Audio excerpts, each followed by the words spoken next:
going now? How's that Cowboys game? Dude, it was sick, bro. Hey, what's going on, everybody? Welcome back to the JESS MARSHALL Podcast. Wow. Mark that swipe. Bring it. Was that a last-minute decision? Yeah, well, I mean, originally I was hoping that, if Cowboys had won, it was going to be here in Dallas. I know it. But I'm a big Tom Brady fan. I love champions. So I really wanted to go see him because I don't know if he'll make it to a playoff again. So I was like, I got to see him in the playoffs one time. And I'm a huge Dallas Cowboys fan, obviously, right? So, dude, I got third-row seats right in the middle, dude. And I picked the Tampa Bay side. And it was, dude, I was just talking so much shit to everybody. I was like, where y'all at now, bitches? That's like, clutch. Yeah, it was tight. Yeah, Brady will be playing. He'll have a Dolphins jersey on next year. You're not the first person I've heard say that. Well, you know what happened last offseason. So he was supposed to be a part owner of the Dolphins. Sean Payton was supposed to come coach after they fired their coach. Yeah. And then that coach turned around and sued the league for that racism class action lawsuit. And that all got thrown out the window. Yeah. So Brady retired, then unretired. Yeah. Sean Payton's been circling like a hawk. Oh, yeah. He might get hired today by Denver. I don't know what's going to happen there. Yeah. He may have already been hired this morning. I don't know.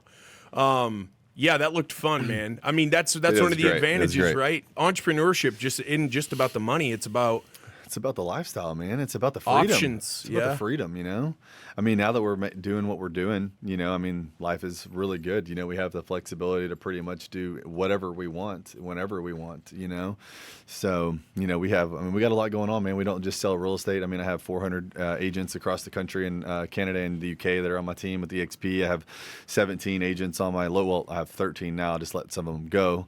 And, I mean, we have a YouTube course that we sell, and we do multiple six figures a month with that. Good for you, man. So people go through our YouTube training, and then a lot of the agents, they just realize, hey, I don't want to do the editing, right? So that we have an editing agency on the back end. That's about $1,400 a month, and then we have about 150 clients in there. And I built our own CRM, so people who want like our exact CRM and our funnels and all that stuff, they can just buy the CRM for $97 a month and get in there. So now it's just like, it's just crazy. The real estate stuff slowed down a little bit over the last few months, but now it's like it's starting to pick up again. And if I can get going to 35 transactions a month again, that was when I was making $400, $500 a month in just commissions, plus the extra $200,000-$300,000 from the other stuff. So it's big time, man. We had a really good year last year. We grew into that. So yeah, 4 years ago, lost it all, and now I'm making multiple seven figures a year. When did you in your life decide I'm done with the day-to-day working for somebody else? I'm going to start building my own stuff? Because you and I met through like a entrepreneurship, small business coaching type of mastermind program here based in Dallas. Was that about the time when you decided to start making changes there and chase your own thing, build your own stuff? Kind of. When I was in the car business, like right when I got out of the military, I went into the car business, top producer there. Then I got into finance. I was like the youngest finance guy there, and I was making $250,000 a year, thinking I was making like a shitload of money. And he lived in a high rise, was living a great life. And man, I met this owner, and I was just really tired of I was working like 6 days a week, like 8 to midnight, because I was finance. I couldn't take any vacation. I couldn't do fucking anything without like them like just making you feel like shit. Plus, if you're not selling, you're not making any money, which is why we have passive prospecting. We're about to launch our book next month, or maybe the month after that, when it's all about YouTube and passively prospecting 24/7 for us. So I never really had that. So I was always in the grind. And so anyways, this client came into my office, and he was like a multi-millionaire. And he was like, interviewing me, and I started thinking, man, maybe I'll just go do a job. He was going to pay me $180,000 salary, but he was supposed to be giving me like 5% equity in his company. And dude, I was so new. I didn't know what I was doing. So he fucked me over. So I quit the car business, went and worked for him. He was supposed to pay me like a $50,000 bonus. He didn't pay me that. So I got into like a fight with him, not a fist fight, but like, I was like, you're going to fucking pay me my money or I'm out. And he's like, well, you're fired. I was like, well, fuck you. You know what I mean? Like, so I quit that. That's when I went and worked for Stewman.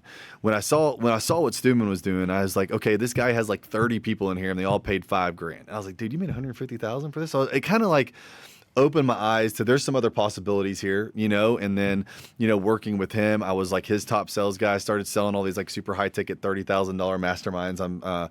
And I started building funnels for people, right? And they were paying us like $8,000, and I was making such a small percentage, but I was doing all the work, and I'm like, what the fuck is going on here? So just decided one day that I was like gonna, go do my own thing.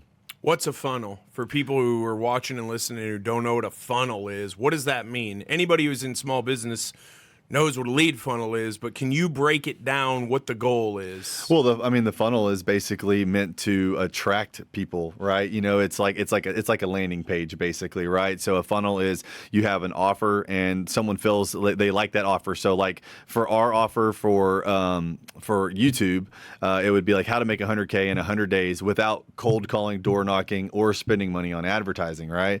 So that's the beginning of that funnel, right? And then on the back side of that funnel, you have like a webinar or a VSL, which is a video sales letter that educates people on the process, right? You can have a really high level funnel. Like a lot of real estate agents, they run Facebook ads, right? And they mess up on those Facebook ads. And so what happens is like you have to build out all these retargeting campaigns, and then you're getting kind of like the worst of the worst leads because they don't really know who you are. You know what I'm saying? They don't really know who you are. So you're capturing their information. Yeah, you get their name, their phone number, and their email, right? But at the end of the day, they don't know who you are. So when you're calling them, it's like, who is this? I accidentally clicked on this.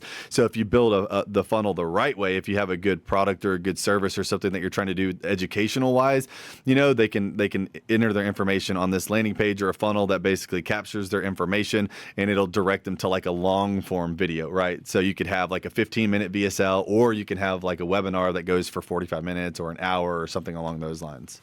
So if you're trying to sell real estate and you build your own funnel, how would you, as a realtor trying to do that, like DIY that, it would just be what would be the offer? Because every realtor wants listings, right? But I need a client, a potential client, to find value in what I'm about to offer, enough value that they then watch my video and say, I want to work with this guy, I want to work with this gal, enough to then sign up and say, yeah, I'm thinking about listing my house, I'd like to talk to you. Yeah. Well, I mean, that's why we don't really run those type of ads. You know, they're extremely low conversion versus YouTube. We convert YouTube at like 15, 16%, because on YouTube, people will watch us for I can't tell you how many times people have been like, Travis, dude, I love you and Levi's videos. I've been watching you for 6 months. I just had a call today with a guy who's looking around 700,000 to 800,000, and he's been watching our videos for 3 months. And I was like, so what's your time frame? And he's like, I got to move right now. Okay. He's like, I got to be here by March. He's coming in town next week, and I'm going to give him to one of my agents and let them, you know, do the rest of the shebang there. But when it comes to like advertising on Facebook, this is why you have to run so many ads. You have to do retargeting ads over and over and over again, because they say it takes about 9 to 12 touches for someone to get comfortable with you, right? The problem with running ads is the second that you stop, you're dead in the water. They're not going to find you anymore. You know what I'm saying? YouTube is evergreen and it lasts forever. That content always lives there, and that's why it's so powerful. Whereas running ads, you're constantly having to dump money into that form of advertising. And it's not, I'm not saying that it doesn't work. It definitely works. Like now we're doing Google ads, we're doing LSA, we're about to launch a whole YouTube ad campaign, and the offers on those are exclusive to things that we can provide that no one else can, or nothing that I've ever seen out there. And quite frankly, you know, if you're in roofing, really if you're in any small business, you should be on YouTube. I mean, that is going to build your brand and bigger and better than anything else. But, you know, we're going to launch those YouTube ads, and I have a couple different offers on there that I think are going to be really attractive to getting sellers, because I've done the Facebook thing. I know it's just everyone does the same thing. Get your free home evaluation, you know, get your free roofing estimate. Everyone's doing that. You're not. What are you doing to stand out? That's like everything that we do. We're thinking, how can we be different from the competition? How can we stand out? And how can we provide the most value to the clients or the people who are watching, to what when they feel like they're ready, they're going to reach out to us, and that relationship's already going to be built. When you were working over at Apex, which was called something else before it got in trouble. Hardcore Closer? Well, Hardcore Closer, but what was the... Oh, Entourage. Entourage, yeah. Right? Yeah. Then they had to rename it or whatever. So most of that was real heavy Facebook, right? So you're right there. You're seeing it work in some industries and verticals and not work in others. Well, the thing that I think made Ryan so special was his ability to build a community That was the number one thing, right? He built a massive community on Facebook, and that's really powerful. And you can actually still do that on Facebook. Then you can have much more success running it because you can have, retargeting ads or lookalike audiences. So if you have 100,000 people in your private community, you can take all that data, feed it to Facebook. Facebook will go out and serve those ads to an audience very similar to that, because they have like a million data points on every single user that they possibly that's in the platform. And so they can take that data and create retargeting ads. And the more you run ads, typically the better it gets, the lower the cost per acquisition, the cost per conversion, the cost per appointment, or however you're tracking that. Everyone has their different KPIs. So, that's how I think he had so much success, because he was just awesome at building a really good brand. He found his audience, and he worked with people who were just like them, people who were in trouble, people who may have been in prison. He just hit a gold mine, and building an audience is the same thing that we're doing on YouTube, right? We're building an audience of people who know, like, and trust us. It's just a little bit different because our content will live forever, and it actually grows through time. Now, when you started over there and you started learning how to build and sell funnels, did you have a side eye on YouTube? Were you going, now I'm looking at YouTube? Because a lot of small business owners, YouTube's awesome. I'm obviously a firm believer in it. We both are working very hard on the content for all the stuff we both do on YouTube. Mm-hmm. That's part of the reason why you're here today. But a lot of small business owners, they go open YouTube and they're like, well, I don't see a place to open a profile. Can I do a status update? How do I even edit a video? And so then they just go, fuck that. And they stick with Facebook, LinkedIn, Instagram, maybe TikTok. When did YouTube enter your consciousness as, YouTube is owned by Google, who's the biggest search engine. Yep. YouTube is the second biggest search engine. Sure is. And if I Google Travis Plumb Realtor, yes, links come up with written words, but then also a row of videos come up with Travis Plumb Realtor on them, explaining who you are, so I can hear your voice, so I can see that you appear to be trustworthy, all of those very important things. And because no one wants to read anymore, they only want to watch stuff. 100%. When did the YouTube light bulb go off for you? Well, first things first, I want to make a note that you actually want to let Google tell you what to name your channel. Because at the very beginning, and Levi's the YouTube king. I mean, he came up with the YouTube thing first. I actually was terrified to get on YouTube. I never even wanted to get on YouTube. But when I first got into real estate and I started doing Facebook ads, I was like, shit, there's got to be a better way to do this. I was cold calling. I had Red X, and I was calling the expireds, and I was doing all that stuff. And I was like, there's got to be a way. We got in about 2 years ago, just 2 years and 1 month. We both got in December of 2020. And he started filming in Dallas, and I actually met him over at Michael Reese's house. Michael Reese and Jay Kinder? Real, just on the periphery. Yeah, they're like big time in the real estate space. Mm-hmm. They're like big time. And so they just happened to be mutual friends of both of ours. I was over at Michael's house at the time. I was helping them with one of their CRMs, and we were kind of all just working on some things. I had a marketing agency at the time, obviously, which we can dive into all that stuff. But I got over there, I met Levi, and I was like, hey, man, I'm getting my license as well. So, he launched the very first video December 5th of 2020. I got licensed December 28th of 2020, and I live over closer onto the Fort Worth side. And so he was doing Dallas. He probably had 30 or 40 subscribers, but I really liked his style of the things, and I really liked his flow. So I just called him one day and I was like, hey man, I really love what you're doing over here on YouTube. I truly believe that YouTube's going to be the way to make a big splash in the real estate market. How about, is there any way that I can come out with you, see what you're doing and filming and stuff like that, and I'll stick over here on the Fort Worth side. So we met up. And, we just started filming those videos, man. And I was so bad at the very beginning on filming those. Dude, my first couple videos were so bad. The first one I ever tried to do in Mansfield, Levi basically took over the second half because he had some more experience. But, with everything, man, you just practice and you just get better and better and better. And so 3 months goes by, really, we started getting some leads, right? Levi and I, we weren't really like business partners. We were just working together, just kind of like work dating. And he was going to leave to go out of town for a whole month to go to Belize. He's got a property out there. And anyways, long story short there, he didn't go. So he had Airbnb'd his own house out, right? A little hack for people who are going out of town for a long time, Airbnb that out, and make your mortgage payment there. But He ended up having his house rented out, and I was like, hey, bro, why don't you come stay with me? Just so happens at that time, we started getting leads from living in Dallas, and I was talking to these people on the phone, and I'm like, Levi, this is huge, bro. I don't think you understand how huge this is. This is big. They were so friendly, and they loved Levi. They loved what we were doing at the time. And so we had our very first closing in April of 2021. Since April of 2021, we've closed over $140 million worth of real estate just from the channel. That's amazing. So go back to what you said right before you started talking about your YouTube journey. You got to let Google tell you what to name your channel. What do you mean by that? So Google is, like you said, it's a search engine optimization, right? The YouTube is not, a social media platform like Instagram, right? So people are actually going and they are searching. Like we work with so many reload clients. So people were going to go to Google and they're like, oh, okay, I'm thinking about, living in Dallas, Texas, or living in Frisco, Texas. So you want to let Google, there's all these different softwares out there like TubeBuddy and all these other softwares that'll let you do keyword research.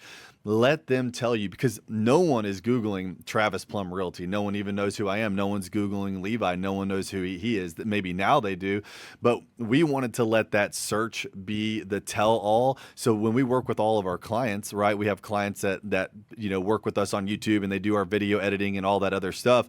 They're always like, Travis, well, what do I name my channel? And I was like, man, this is something we don't want to guess at. Let's let Google tell us what the number one searched saying is going to be in your neighborhood. So if you're a roofer or you're an entrepreneur in plumbing or electricity or anything like that, there are some people who can build like name brands that are really, really big, but for the most part, we believe that you want to let Google tell you because that's going to be what's the most searched.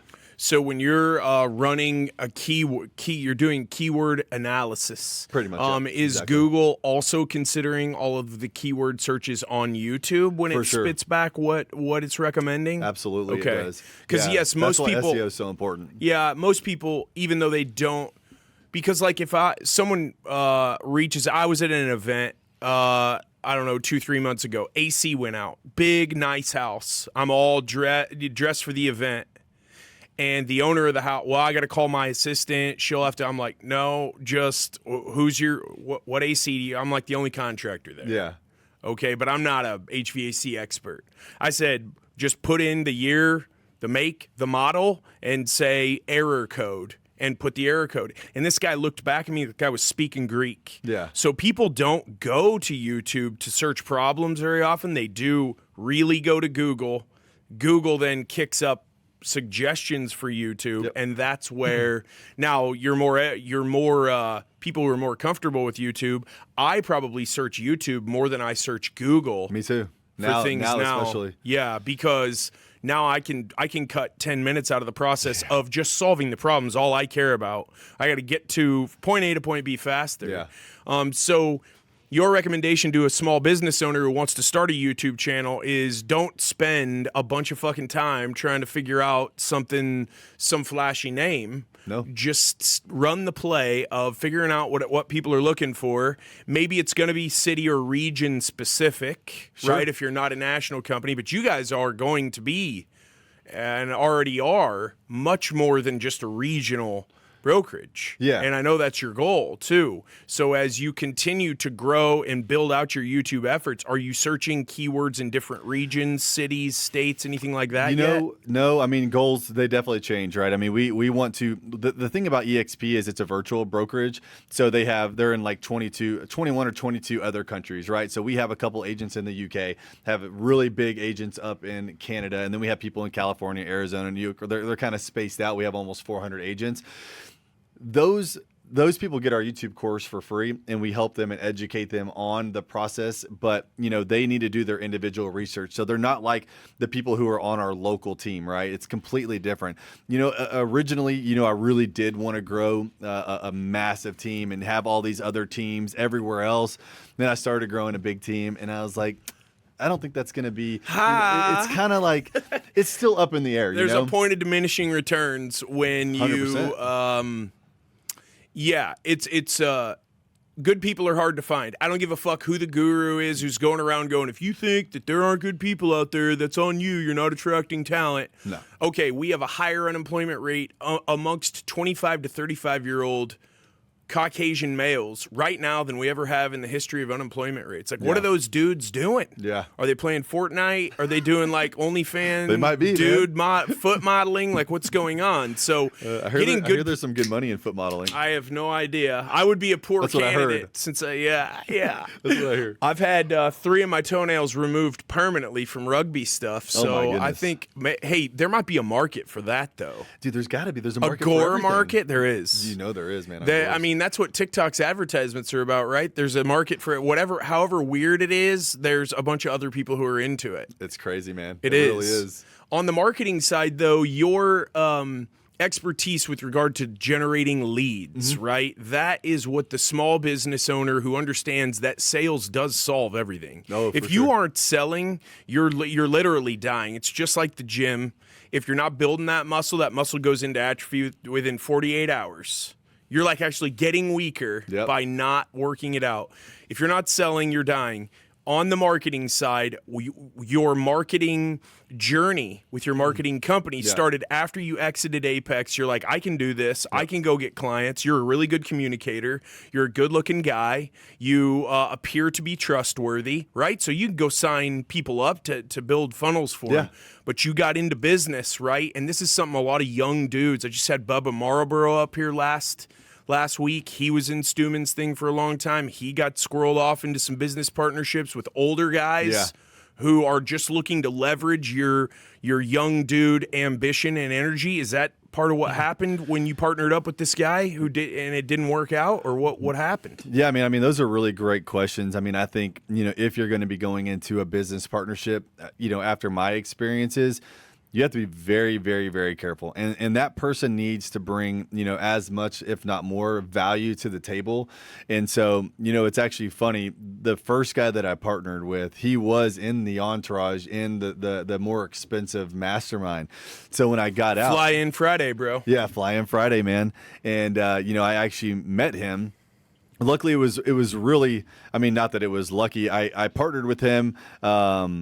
And within about 4 months, I was like, I didn't know how. I had never been on the receiving end of like payments. I was always just a commission guy. Hey, the company always paid me. So, when I go out there, I start making all the sales. At the beginning, I was doing all the funnels and all the work by myself. I started taking on so many clients that I was just too busy to do both. So I started looking for a business partner who could take over and do the back end. Especially now more than ever, I believe in hiring people who are way better than me at every single task. That's why we have so many people on staff that we're working with, because we're able to outsource everything, leverage it all, and we're able to really grow and scale and make more money, and not only make more money, but have a lot more time to do the things that I really enjoy doing. But partnered with this guy and we started making decent money. I started making, $40K a month, $50K a month, $60K a month in sales. And it's like August. Okay. I start having my big months. I'm starting to get up to 50, 60,000 a month. And then September, and I'm making very little money. And like, I already had a lot of bill. I had a truck at this time. I had a boat because I was in the car business. I was making $250,000 a year and I was making 6 figures with Ryan. So I was still easily able to afford this stuff. I didn't have kids at the time or anything like that. Slowly but surely, I'm like making no money. So I was already getting close on like being late on some stuff at this point, because when I first started, when I like working with Ryan, I was making just a little over 6 figures. So like things were really tight. You know what I'm saying? I wasn't just like balling out of control. Everything was easy. Things were tight, but I was always able to pay the bills. I was able to go eat, no problems there.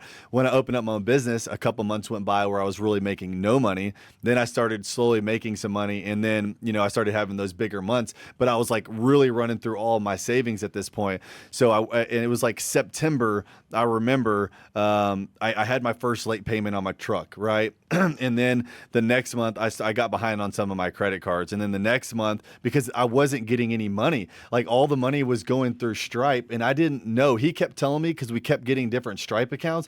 He's like, every time we do this, since we're a new business, they have to hold the money for a couple weeks or whatever. Like PayPal will do sometimes. Exactly, right? And they were holding the money, right? But I started having all these late payments, and I started getting into a lot of trouble. And basically what happened is one day I go to like call my bank because I was trying to pull some money out, and it was saying that there was like, it was overdrafted. And we had like multiple six figures in that bank account, right? And I was like really hoping that we were going to take that money because I just wanted to get by, right? And I wanted to take the money that I thought we were making to go and reinvest it back into other properties and just start to grow my real estate portfolio back in the day. And so I'm already getting late. I'm not making a paycheck. Now I'm late on multiple bills and all this other stuff. Well, December rolls around. This is like right before Christmas, like 3 weeks before Christmas, the very beginning of December. I go and our account is negative $3,000. Negative $3,000. And I'm like, shit. So that same month I had to move out of my house, right? And I moved in this 1,100 square foot apartment. And I mean, that was one of the reasons why I knew something was wrong, was because I was like already behind on all this stuff, and I knew I couldn't afford that house. I was just renting at the time, and I knew I wasn't going to be able to afford that rent anymore. So I had to go to the bank to basically prove that I had money or whatever to get into this apartment. That's when I noticed a really big problem. And so I questioned him. Well, long story short, I was about to do a big deal on a marketing package with a broker. His name is Carl here in the Dallas area. And he pulled this guy's background. This was probably like this all happened like within the same week, basically. He pulled the background. He's like, dude, do you know who you're partnered with? This guy was on the run from the police. He went to prison in Baltimore for raping an 11-year-old girl and had like 55 something charges, right? And so this guy was a complete con artist and just a complete piece of shit. And so I started questioning him all this stuff, and he completely disappears, right? I never heard from him again, never saw him again, just completely. Dude, I was giving this guy like my table. I gave him one of my beds, you know what I'm saying? Like, I mean, I just was like, I'm always like trying to be much more of a giver than a taker, right? Obviously, naturally, being Christian, we want to make sure that we give as much as we can. But I remember living in this apartment and not being able to even put Christmas. I guess Lila was born at this time because she was like a year and a half old at that time. I remember not even being able to put Christmas presents under the tree. You know what I'm saying? I didn't even I had one of those like little small like 2 foot, 3 foot Christmas tree, and it was Charlie Brown. Yeah, Tree. exactly. Yeah. And so that's what it was. I got back on my feet. I started another marketing company, and I partnered with another one of my buddies, and he just wasn't really. I needed someone I could do the back end. You know what I'm saying? I needed someone who could at least do half of what I was doing on the sales side because I felt like I was doing it all. He wasn't really doing that much, and so I ended up partnering with this other guy. I ended up partnering with this other guy, and this guy was like the best like marketer I'd ever seen. Like, he was so good. He knew how to code. I'd seen him code. I met with him at his house, and he was just such a beast. And so everything was going really well for a while, but then we started taking on like these big projects, like we were working on developing a software that could automatically launch Facebook ads, and the guy invested $100,000 into that, right? And 2 years goes by basically, and he never delivered the projects, but it just started getting worse and worse and worse. We would take on $50,000 here for an app, or $75,000 here for a website and an app, and people weren't getting their projects done. And I kept getting charged back over and over again. So even over those couple years after that happened, I mean, I was just so stressed out and so paycheck to paycheck, but I just always wanted to just keep going and keep having faith and just keep working hard, because I was always trying to do the right thing. No matter what was happening, I would always do the right thing. And I knew that would pay off one day. And so after just dealing with this guy for probably a year and a half, this was September of 2020. This is when I started getting my real estate license, because I was like, I can't keep dealing with all these chargebacks. And like, I was the face of that marketing agency. So no one ever even really got to talk to this guy. You know what I'm saying? So like, everything that was late, anything that didn't get done was always on me.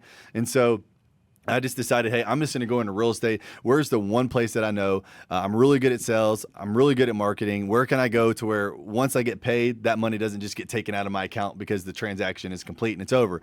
So then I decided to just get into real estate, and 2 years later, here we are. That is a journey fraught with a lot of hardship. Yeah, that you just that you just delineated for us there. Yeah, Were it there was times when there's no money in the account, maybe you can't even pay for a night out with a girl, where Yeah. you were just like, you know what, man, I'm tapping out? Did you battle personal doubt? Were there times where did you ever have like dark thoughts? Yeah. Well, it's crazy, man. The one I'll never forget. There was a summer. Lila was. This is when I had Lila because I think she was like 1.5 or maybe she was 2.5 years old.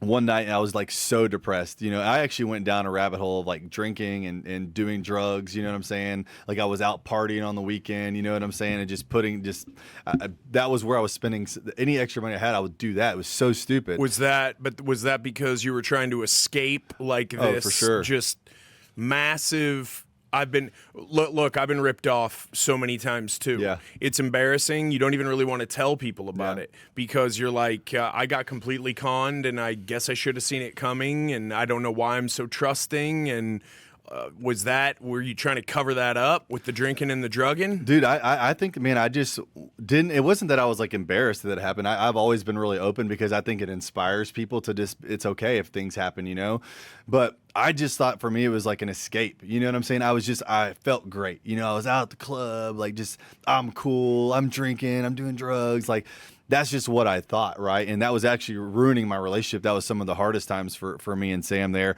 But one night, man, I'll never forget. I was actually really thinking about, killing myself. I was having these dark thoughts, and I was by myself. I think it was a night that Sam was working, and I was just sitting there, had my gun, and I'm thinking about this, man. And I'm like, what the hell am I thinking, right? I'm like, nah, we're not gonna do this, So I go to bed, man, and I lay next to Lila, and like the very next morning, dude, I rolled over, and she's awake, and she's so tiny, man, and she just starts this biggest smile, man, and I'm like, what the fuck are you thinking, Travis? Get the fuck up and get to work. And so, dude, there were so many hard times. Dude, me and Sam, I mean, dude, I love her to death, man. I would not be where I'm at without her support, But like there were times where we're eating tuna packets, There was one time that we had to borrow $6,000 from her dad. You know what I'm saying? Because I think we got into like a car accident, and my insurance had expired because I couldn't afford the insurance. So we had to borrow the money from her dad to afford that. You know what I'm saying? So there were times, man, that were really, really tough. But dude, there were times, dude, where we like, she works at Red River. She's a bartender there. She's like in her last couple months, and she's out of there once we have our next son.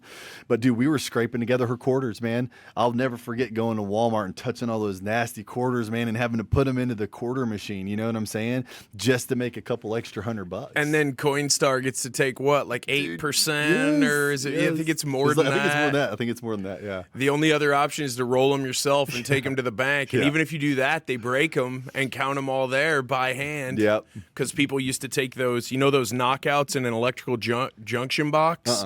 Oh, so when you go rough in like a light fixture in a wall, they screw that J box in there and they pull the wires in and then put the outlet in. There's knockouts there where the conduit tops out into there. Those knockouts are made out of aluminum or like an alloy. So they're the same They're diameter? the exact same size and weight of a quarter. Oh my God. And so if you take a file on the notches where you knock it out, you can actually, in old vending machines, you could buy a Coke with those. Really? Yeah, so people used to collect those, and that's why the bank that's why they'll break the roll and count the whole thing now. And Coinstar has like a reader on it, and they're looking for the George Washington silhouette. Yeah. That's how you can't get them through there.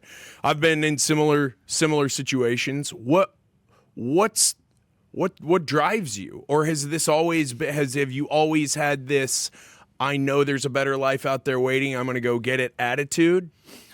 I wouldn't say, man, that I necessarily like always intentionally had that, like when I really take the time and I think about it, I was always a pretty much a go-getter. But there was a couple mentors in my life that really, when I got into the car business, man, thank God for the car business, dude, that they taught me how to be a salesman, to accept that, hey, I am a good salesman. I can help people, and I am just a natural. And, I started having these mentors throughout, and one of my first mentors ever, his name was Alan Ram. My company paid for me to go out to Arizona with my buddy Josh, and he was like probably one of my first mentors, right? And then I was like, okay, there's something here to hiring a mentor. You know what I'm saying? Okay, this is cool, but like this is not even close to the mindset level that I'm at now. Then the company that I worked with in the car business hired Grant Cardone, and I started getting better at sales. Some of his stuff was really, really bad, but some of it was pretty good. You only need one thing. One simple takeaway can make you 10,000, 100,000, or $5 or $6 million, right? You only need that one little thing. And so just, going to those couple mentors, then I was like, I got screwed over with that one guy who offered me a job that was paying me that big salary. Then I started seeing Stuman. And this was when I was like, really, because I was traveling with him and going to all these events, and he was hiring really badass mentors. And I just knew, like I'd seen, like when I was in the car business, there were guys who were coming in there that were making millions of dollars, and I'm back in finance, and I'm like, this guy's making this? So I started always thinking, I was like, there's got to be a better way. I know that I can do this. I know that I can do this. And like, I don't know, man. It's just something that's just been growing inside of me over and over again. And then whenever I had my first daughter, Lila, whenever she got rolled out, she got rolled out because we had to rush Sam into an emergency pregnancy there. And so she got rolled out, and she was alive and well. And I just remember thinking, man, like, I got to do better for her. Shit got real fast. Yeah, real. And I just knew I had to do better for her, and I had to do better for me. I had to do better for my family and my legacy. And I feel like now more than ever, now that I'm making, the multiple seven figures, and I've crossed into that, it's like I could do what I'm doing right now and be good. I can be good, but it's not about me. I can go and get a nice car, really nice house. I could eat out every single night, but it's just not about me anymore, man. And now I have Scarlett, she's 3.5, and we have a son coming. What am I going to do to leave them a legacy that's something that they can be proud of, something that I can pass on peacefully, knowing I gave it everything I got? How can I even be a man knowing that I have so much more potential inside of me to just, sit around and do nothing with my life? That's just for me. I know that I can do more. I deserve it. My family deserve it. And I think that the amount of money that you make is in direct proportion to the amount of people that you help. And I think that it's my duty to help other people because I know that I can. I've been there. I've lost everything. I've been through the struggle. I've been through drugs and alcohol and addiction. I've been through military. I've been through all these things that so many people out there go through on a day-to-day basis. And if they just knew that they could talk to someone, if they just knew that there was a way to get out of that before it's too late, before you just quit and give up and, go back to the 9 to 5, and that's great. It's not for everybody.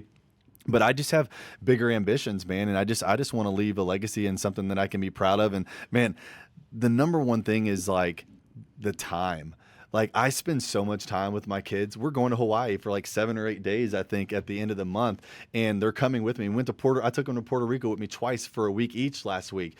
And even though I travel all the time, every time I'm there, like last night, I stopped work at 7 o'clock. Actually, I stopped a little earlier, and I went and took them out on a bike ride. You know what I'm saying? And then I went and played like a couple of little board games with them, and I fed them. You know what I mean? Because Sam went out on a girl date with her friend.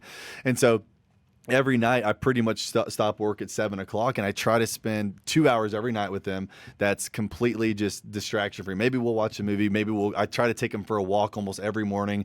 I meditate with Lila in the morning. So I really try to spend a lot of quality time with them. And I know that money will buy me my time. And that's one of the biggest things for me, is having enough money to where I can have enough time to spend that with my children. So the becoming a father sounds like it lit even more of a fire under you to keep chasing your goals and dreams, even if maybe your goals and dreams weren't completely defined or refined. You knew there's something better and I deserve it. And then when you have you got little mouths to feed that are depending on you, was it the experience that a lot of people explain it to be? Like when you have a kid, man, everything changes. I can't even explain it. Was that your experience as well? Yeah. Dude, it's the greatest thing that's ever happened to me in my entire life. It changed who I was as a person, and there's other things, that and I've just become, I feel like a better leader and a better father. Even though the very first time I ever saw her, I was like, that was just a defining moment. I have to get better, and then it takes time. It takes years. Some people get it faster than others. For me, it's taken a few years, But I knew I just never wanted to go back to work for someone else, man. I don't know, just something about that was just like, I have to figure this out. I mean, when it was Lila and we were having all those really hard times, man, I mean, there were times where I would let her eat good and I would eat a pack of tuna. You know what I mean? It was like, okay, she never knew. I would rather have spent my money on her, making sure that I had her in a great school. She's been in school since she was 2 years old. So even when I was just scraping by, she was in a nice private school. I wanted to get her a good education and I wanted her to be taken care of, right? And so even though I was scraping by, she had great education. And so, there were times where I was eating tuna packets and, she was eating Chipotle or Chick-fil-A, Is it just if you had to boil down what it changes in you, is it just that you are your survival is no longer the preeminent thing on your mind and your ego's mind every day? It's their well-being that takes precedent? Dude, I love the questions you ask. They're so good, man. Yeah. I mean, seriously. Lots of practice, dog. Yeah. Absolutely, man. I mean, it was just something natural, man. Like, I just felt like I never even wanted to be a dad, never even thought that I ever would. And just the second that Why? I was adopted, man. And how old were you when you were adopted? I've always known before I was like even born, all that stuff was taken care of. And so I don't know, man. I just felt like maybe like internally it bothered me more than I really thought, growing up. Like it just might not have been in the cards for you to be a father? Correct. Yeah. Not that you didn't want to be, but do you No, think? I didn't even think that I wanted kids, man. I was so all about me. Like, I was just so, I think, self-centered and selfish that I never even looked at the possibility of being a father because that just was never something that I ever wanted. Do you think it's fair to call yourself self-centered and selfish if you were adopted and probably in your subconscious you knew that? And so from the very beginning of maybe back to your first memories, you knew that something was off to a degree, and you knew that it was if it was meant to be, it was up to me type of thing? Or man, I'm a grown man, and I can truly admit, when you were young, you were a dick. Yeah, I mean, not necessarily that I was like. I mean, yeah, I guess I was, yeah, and I still am sometimes. I still am, but I know that I was self-serving. I know that I was self-serving because, like, in the car business, it's like get you a Rolex and get you nice shoes and spend all your money. And you just kind of get in this mindset, me all the time. And, it was just never in the cards for me. And now that I'm a father, I can look back and say that it was because I was more self-serving, that I didn't want another human being in my life because then I would have to give them attention. But my God, man, how foolish. You know what I'm saying? It's the best thing in the entire world to me personally, being a father, because I can give all of my love to them. I'm a way better father than I ever thought I would be because I just love them so much, man. Like, it's crazy. If we were to get out of like the ethereal talk about it, though, the philosophy and it's made me a better person. It's helped me with better character. It's made you a better leader, a better businessman, a more disciplined human, which has made you more successful as well. It does. And I feel like a lot of dads don't really like does. to say that because that sounds materialistic and bro-y, but every time I ask a guy about that, their story coming back, anytime I ask them on the podcast or just in another social setting, the story coming back is, help me be a better person, help me want to be a better person, but then all these other positive upshots in their life have come along as a result of becoming a father. Right. And I would say the number one thing is I am extremely disciplined, on my calendar. Why? For one, I have a lot of stuff going on in the day and I would never be able to remember it. But I know that if I am extremely structured, that when I spend time with them at night, I'm there for them. You know what I mean? I know that I gave it everything that I got throughout the day. My day is packed. As soon as I leave here, packed, but every time I'm with them. So it does, man. It helps you level up in business. If you want to spend that time, then you have to figure out a way to be disciplined with your time so that you can spend more time with them. So man, dude, I used to be like, but in sales, like before I had a bunch of employees and other people relying on me, I never had a calendar. And so like, that's what I love about Levi, man. He's such a dude. He's the most like analytical, consistent guy I've ever met in my entire life. And he really helped me get control of my calendar and my scheduling and all that. And dude, it's so much better. You know, I just know that when I wake up in the morning, I'm going to check my calendar and this is what I have to do. And I have operations. If I have to fly somewhere, that's going to be on my calendar. I don't have to do anything. I show up and I give it everything I got all day, every single day. And yeah, man, definitely having kids helps me there because I want to spend quality time with them. No doubt. The time management thing, a lot of young guys and gals who think they want their own venture, they want to start their own business. If you're not saving money when you have no money, you're not going to save money when you got $100 million. Oh, for sure. If you're not working out when you have no money, you're not going to work out when you have $100 million. Yep. If you're not eating right when you're broke, you're not going to eat right when you have $100 million. These are all facts. I mean, it's just the way it is. Were there times as you learned to start to get more granular with your time management where you were like, man, I need some elbow room in here. I need my 20 minutes to scroll on social media when I get bored. And did you kind of edge into getting comfortable with that? Did you rail against it at all, or did you start to notice that your productivity was rocketing and so you just leaned into it? How was that experience as you started to learn to be more effective with your time management? Great question. I mean, the number one thing is like, I kind of start opposite, right? A lot of people start with their morning. I start with the end in mind because, man, for me, it's just like my favorite thing to do in the world is hang out with my kids. So I know that at night, I want to spend time with them, whether that's 6 o'clock or 7 o'clock. You know, most of the time I stop at 7. So I'm like, okay, what can I get done? I can't go to the gym at night anymore. I used to be a nighttime gymmer. So I know that I can't go to the gym at night anymore. So when can I do that? Because I know that's extremely important for me and it always has been. So I wake up at 4 o'clock in the morning and I go to the gym right at 5 o'clock. Sometimes I wake up a little earlier, but I go to bed early. You know, I go to bed around 10, wake up 3:30, 4 o'clock, you know what I'm saying? And I go to the gym. I go to the gym 5 o'clock in the morning. I get done by 6:30. I go pick up me and Sam's coffee. I get my smoothie. I get back to the house at 7 o'clock. I hang out with my kids from 7. Sometimes I try to get home a little earlier because Lila, she loves to do meditation with me in the morning, and we do like a 10-minute meditation.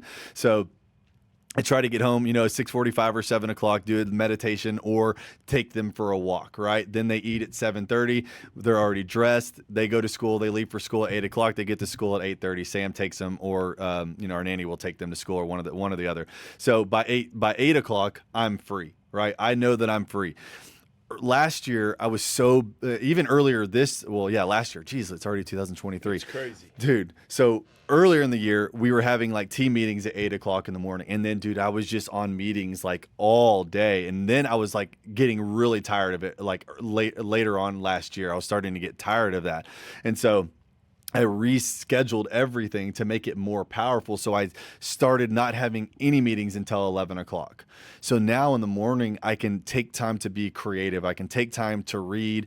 I have from 8 o'clock to 11 o'clock, I can just get everything in my mind situated, whether I want to listen to a podcast or I want to listen or get on my phone. I'm not really a big social media person, like too much. I mean, I probably do 45 minutes a day on that stuff, but, you know, everyone else kind of runs the social media stuff for me. So I'm not really, if I am on social media, I'm consuming to extract information and implement that into my business. That's really the only time I'm going on there, unless, I don't know, I guess we all BS a little bit, but for the most part, I'm not just like scrolling aimlessly. I definitely don't do that for like hours. I've seen people's screen time where they're like on TikTok for like 6 hours, but just getting really disciplined with my time and having my mornings, man, it's so important. I get to have my smoothie, I get to have a breakfast, and just like, I don't know, man, that to me is like the most important time for me because I have a little bit of me time there.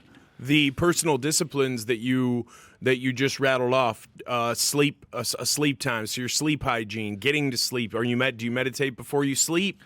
No, are you pretty tired? I'm pretty tired. I'll pass out quick, man. I'm a fast sleeper, you know, and like at night I'm exhausted. So, sometimes like I have it on my watch, I try to get 6 to 6.5 hours of sleep. Right. So like the music plays a little bit right there and I can take some time to just kind of decompress at the end of the night. But for the most part, man, like now I'm not really that stressed, like Yeah. life is good.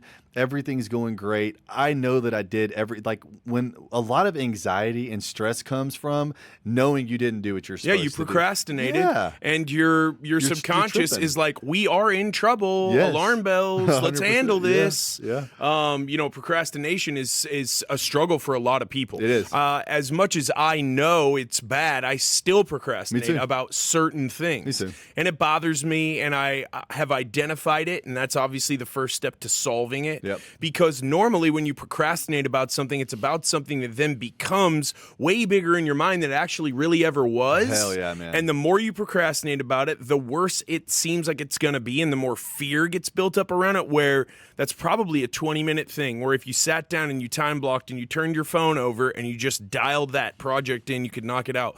What got you into meditating in the mornings? Man, I just know that it's a good quality time because like during the day you're just running around. It's to me, especially with everything going on, I'm just so busy, and I just know that the best way for me to relax is to just let things go. And it's really good for me and my daughter to sit there and spend some quality time because she's running around all day crazy. So we do, like, for her, we do a 10-minute meditation, and then we do words of affirmations right after that. So it's really good timing for her to be like, I am important, I am special, I can do it, I don't quit, all these different things. Like we have all these affirmations that we go through. So I try to do that. We don't do it every day, we'll do it 2-3 times a week, you know what I'm saying? But I could be better about meditating. I could be better about, running and doing things. Like there's things that I know that I should be doing that I could be better about. But for the most part, I think that everything is a process and one thing at a time, When you started meditating, first of all, the meditating that you do now, are those silent meditations? Are you doing guideds? I do guided and silent. Okay. And have you seen those AeroFits? Yes. Dude, they're badass. I have one. And so I can practice on my breathing, and it's actually increasing my lung intake because I'm training for an ultra marathon in May. It's in Montana. It's a Spartan race. So it's like 32 miles and like over 60 obstacles.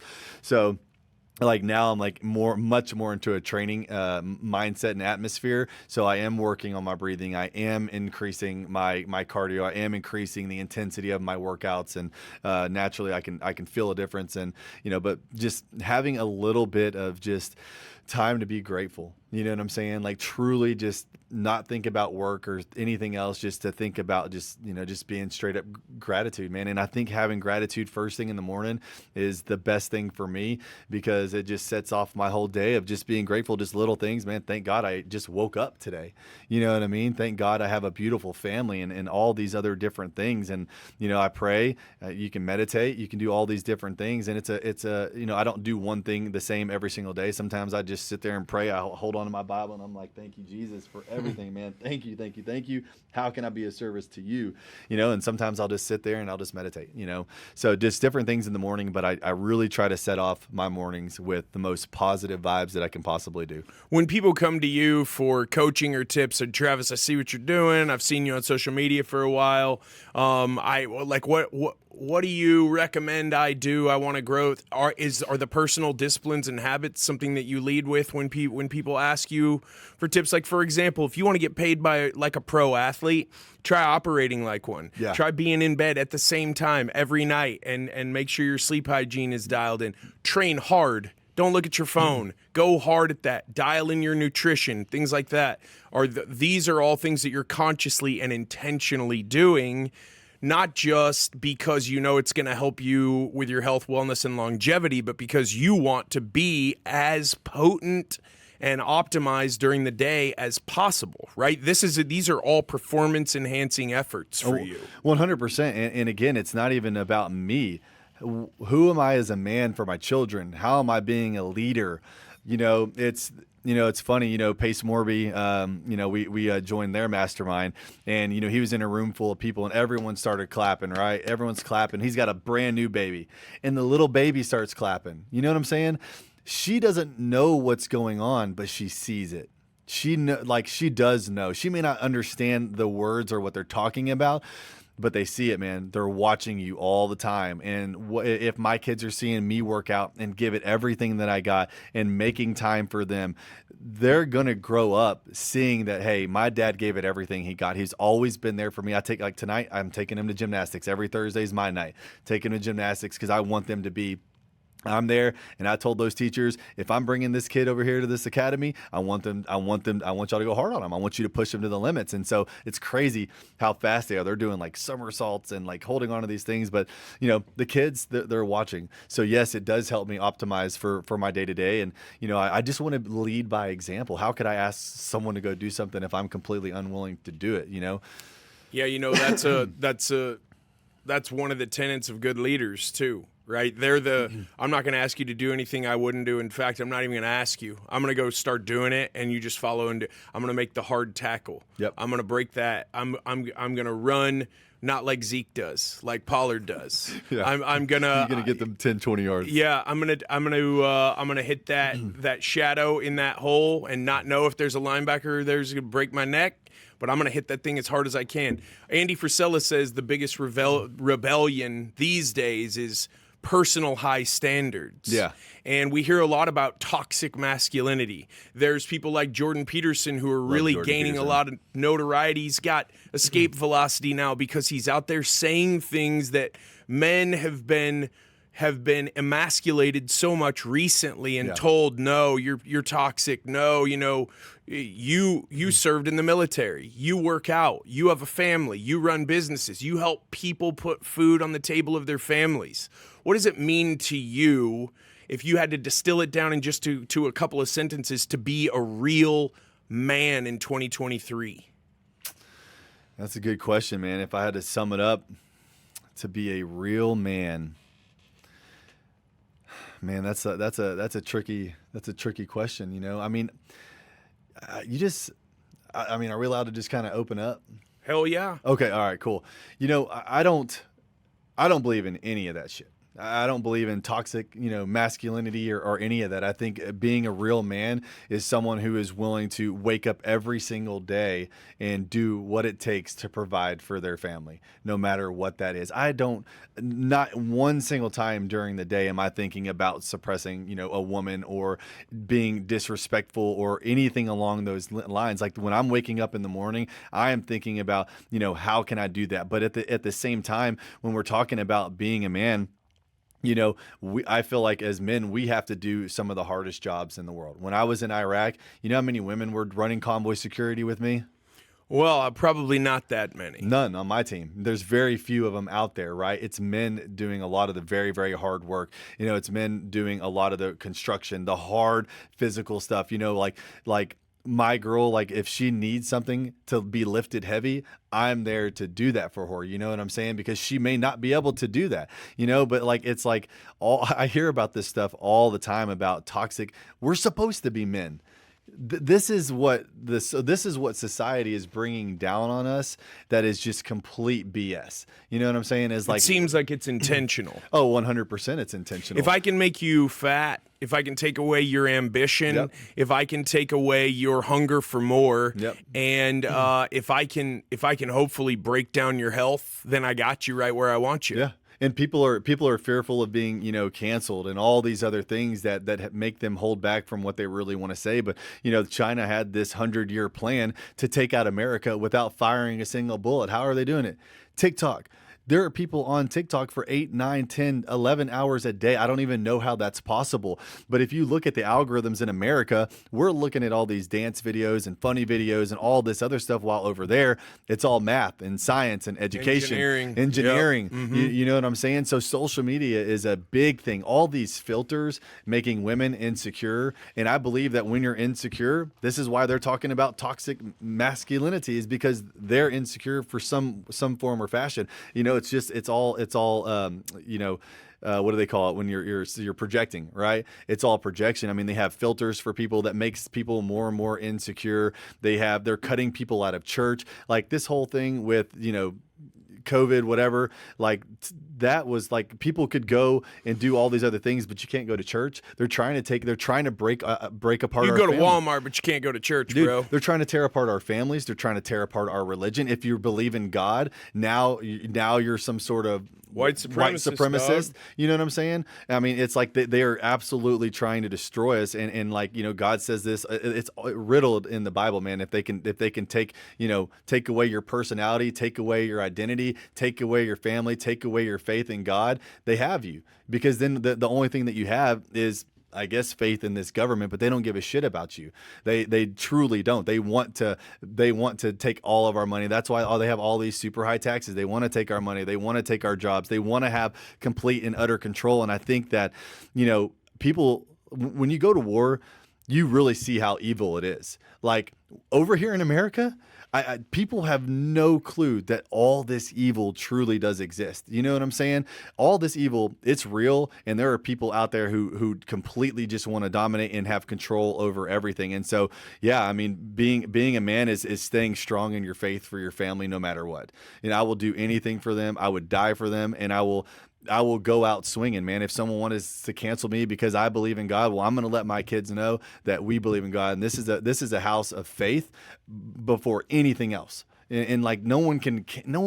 You can cancel me online, but you can't cancel me because I got the man upstairs looking down on me. So for me, going to work and being a good leader and a good role model is the one thing that you can do in 2023. I mean, it's tough.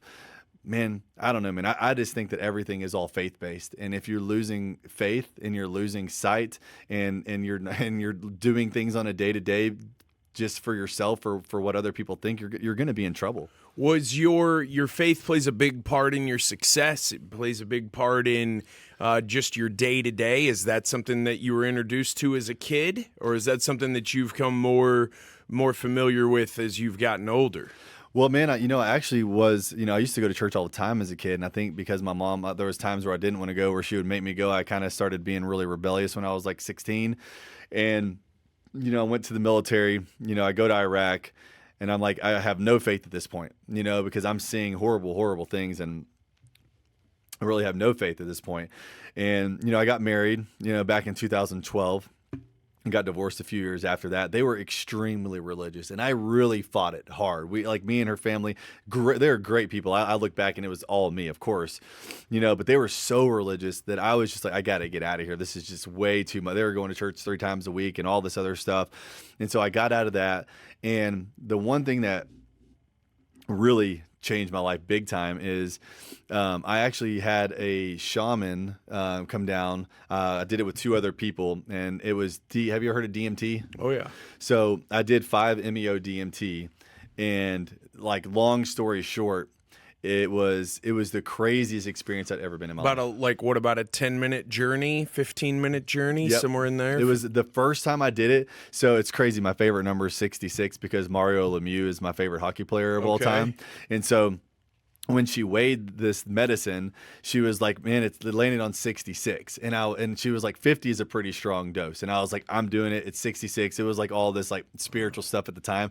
So I was like, okay, I'm going to do that. Right. So, I'm laying there, I have the shaman, we're doing all this stuff, you smoke it, and then you start to lean back, dude, and as soon as you lean back, you're like completely gone, like blasted off into space.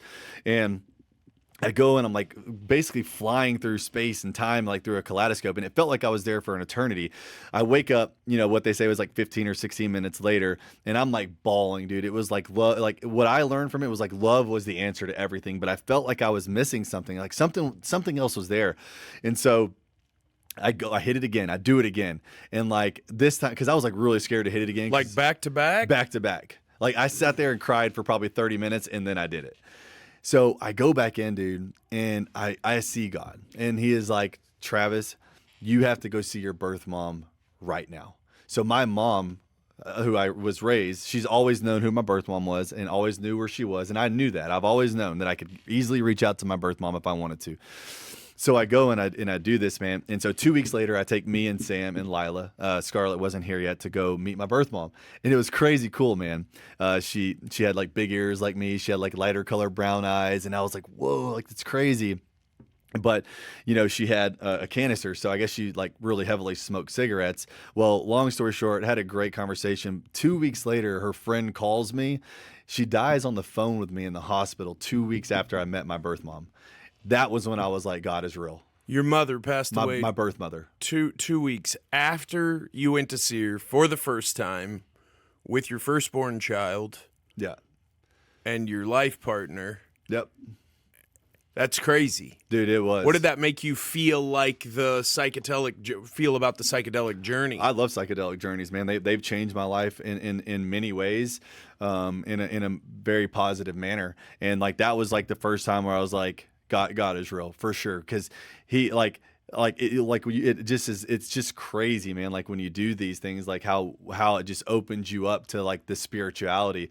And so for him to be like, you have to go see, like when I woke up, I was like, I called my mom right there. I was like, I have to go see my birth mom. I don't know why, but I have to do it. So go see her. Had she encouraged you before to do this? Yeah. You need to go meet her? Yeah, she did, man. I was 30. You know what I mean? But you weren't open to it. Dude, I always felt like my mom was so good to me. My dad was so good to me. But yeah, man, I mean, they were just always really, really good to me. And so I just always felt like maybe that was, I didn't want them to ever think that I needed to go get love from someone else. Right.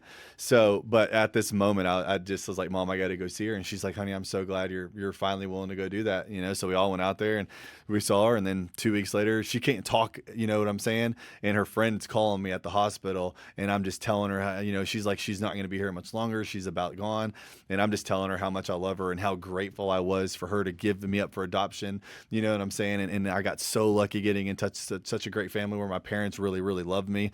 And, man, it was like a really eye-opening experience. That's when I was like, I started getting into being much more religious, and you know, then I have my kids, and like I'm just like now I'm like really just much more consistent with it, and really believe in it with all my heart and soul. Was your intro to psychedelics something that came from trauma that you experienced while you were serving your country? No. No, you know, no, not necessarily. I mean, I just the first psychedelics I ever did was just mushrooms, and I did it just to see what it was going to do.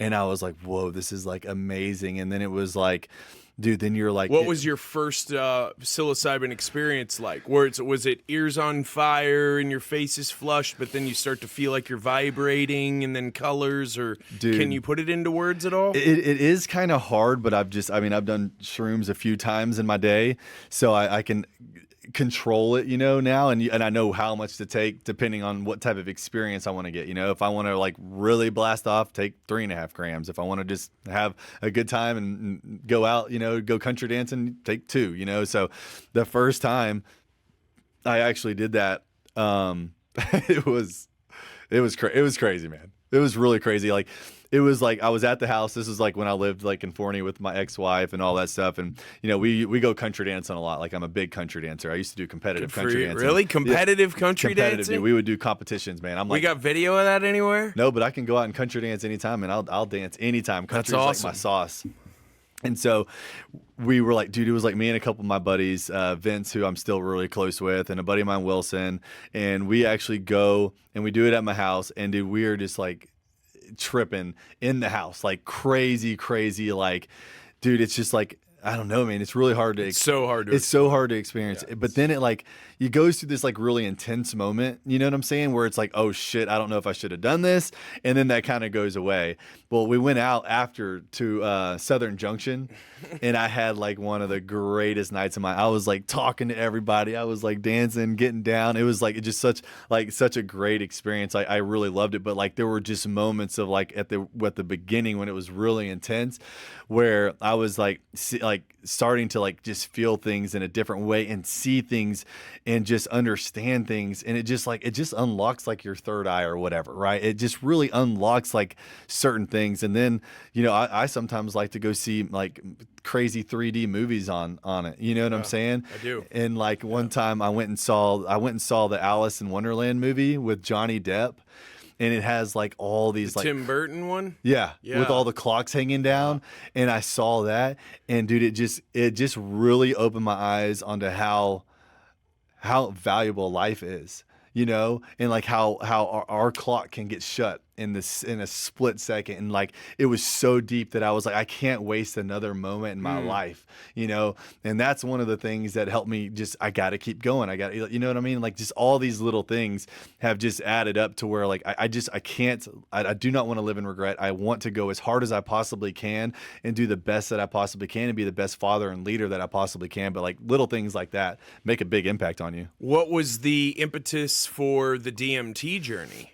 Just one of my buddies hit me up and he's like, "Hey man, I got this shaman and we're gonna do a ceremony and do some DMT." And it was just me and two other people, and I was like, "I'll try it." Have you tried ayahuasca? No. So crazy enough, I was actually my business partner Levi. We both bought Costa Rica. They have this company out in Costa Rica where you do the ayahuasca. I just lost my dad 2 days before Christmas, so I missed that whole trip. I'm sorry, man. Yeah, man. Yeah, God. It was tough, dude. I love him. I miss him a lot, but but yeah. So I was supposed to actually go do ayahuasca with Levi. In Costa Rica. In Costa Rica. Is this like the same place where Ron White went and all that? Yeah, I think so. They have. Dude, there's 3 or 4 of them. He ran into Joe Biden's brother over there. Really? Yeah. God. I was like, thank God I wasn't there. Did he ask him about Burisma? Yeah. I don't know. I don't think so. I think he pretty much stayed away.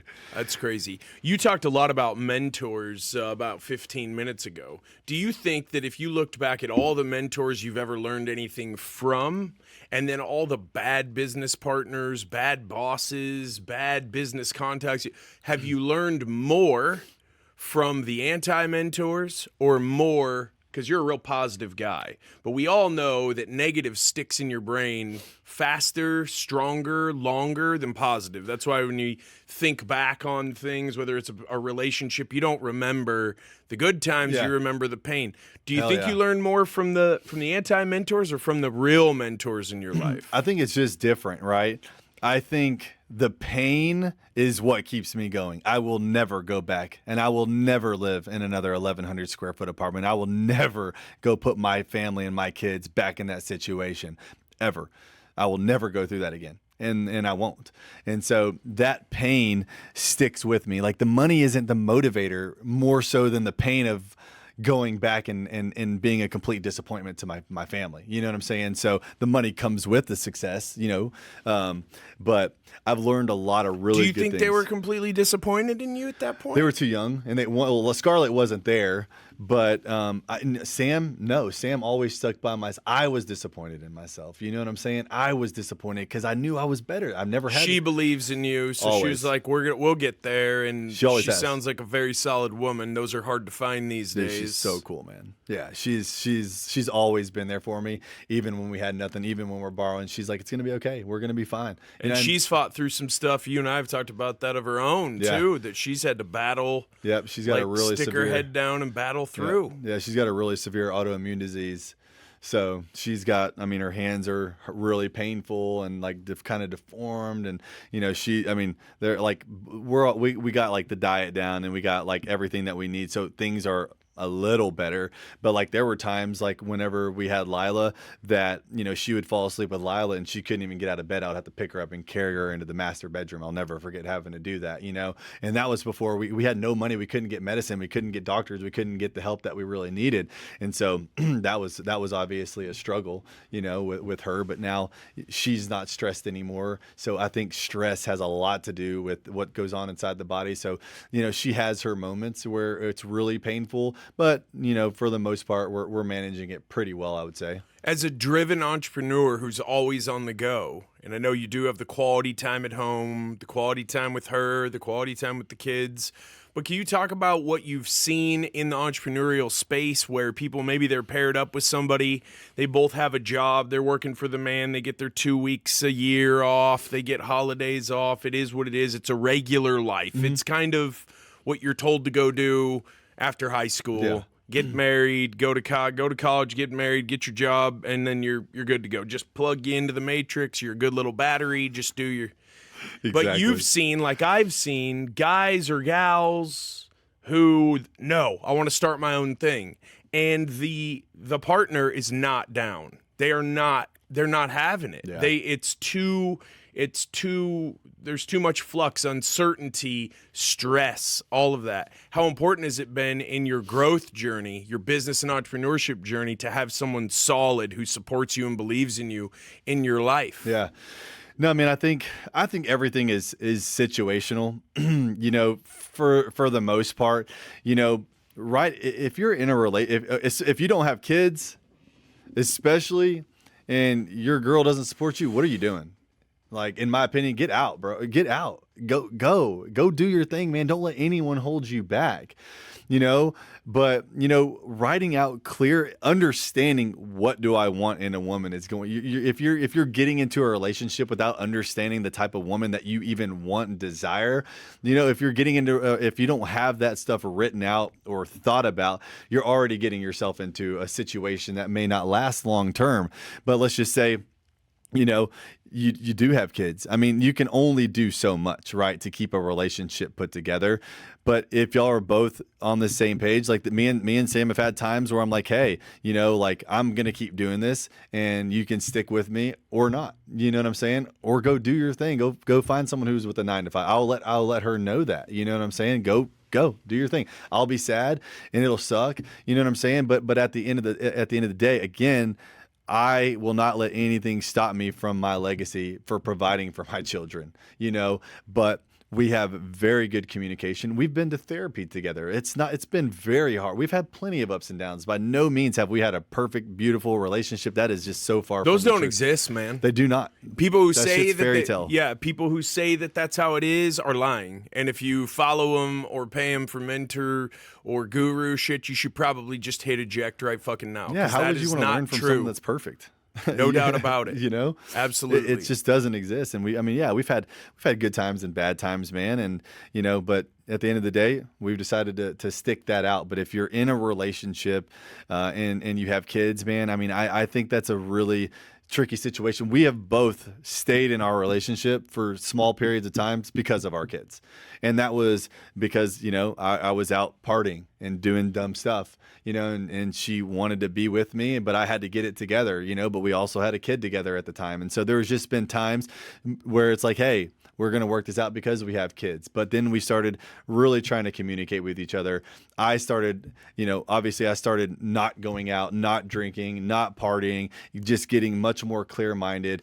And we've been able to just have a much better communication style. And we went to therapy, right? And I just laid everything out on the line.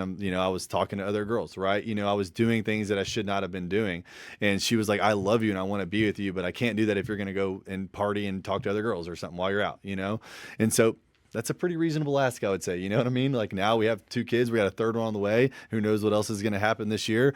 But, I love her. I'm locked in. And so we were able to work that out. Now if something were to happen, later on down the road, at least I knew that we gave it everything that we got, right? So, if you don't have someone that supports you and you're single, I just don't know. There's so many options out there. I don't know why you would potentially stay in that relationship at all. It's so easy just to go out and find another good relationship and set those guidelines up front. And it's like hiring an employee, right? Now everyone that we're going to hire, they're going to go through a personality test, right? Good for you. So that way each individual person that we hire is suitable for the job, right? It's the same thing, you know what I'm saying? With I think with someone that you're going to be potentially spending the rest of your life with, you know what I mean? Maybe you need to give them a personality test to see if y'all's personalities match up. Give them a credit test and a personality test. You're good. I'm going to text you this Gino Wickman personality test. Yes. And then I will possibly meet you at Nick and Sam's. Put it on your Tinder Friday. Profile. Yeah, go It's ahead. a funnel, man. It's a new funnel. My God. It's the dating funnel. Personality. Yeah, you gotta take a personality test before I'll even meet. That's next level, dude. But like, why go through 100 to find the one when you could just go straight to the one? I think the personality test could be a meet in person, but then asking some very specific questions instead of the surface level. How many brothers and sisters do you have, and all this bullshit? It's what do you want out of life? What do you believe about this this, and this, Yep. and then we're off to the races from there. 100%, man. The teamwork aspect of what you do now is certainly a big player. You've talked a lot about being the best leader you can be, leading from the front, doing the little things, being disciplined, all of that. You get a lot of eyes on you. Was teamwork a big part of your life growing up? Did you play team sports before you went into the military? How was your high school experience? Man, you know, I did play a lot of sports, and I understand the importance of teamwork, but it's just like anything else. Understanding something and implementing are completely different things, you know? Yeah. You know, I had CJ, who's, I say he's my brother. I was brought home on the day he was born. So he is my brother. We've grown up together our whole lives, and me and him always ran together, and we always accomplished a lot together. So I know that teamwork is extremely important, but I'm also a hard-headed, you know, country boy. A little stubborn? You know, a little stubborn. But being humble and being open with your partner is very, very important. And I'm not perfect. You know, I'm still an asshole sometimes. She'll be the first to tell you he's an asshole sometimes. But, you know, just letting some of that ego go and just being like, you know, baby, I'm really sorry. Like I understand like where you're coming from, and I can really see from your point of view how I messed up. And that goes a long way with women, or at least with her. Yeah, you know? and coworkers. And people who report to you. Yep. If you're the boss. Yep. And you accept responsibility for a mistake. Yep. Or you even accept responsibility for the collective mistake. 100%. Maybe it's nobody's actual fault. You DAC it. You stand up there and go, it's on me, man. Fire all the shots at me. I'll take them. I'm good to go. When you, hell of a book. Yes. Awesome book. One of the best out there. Dude.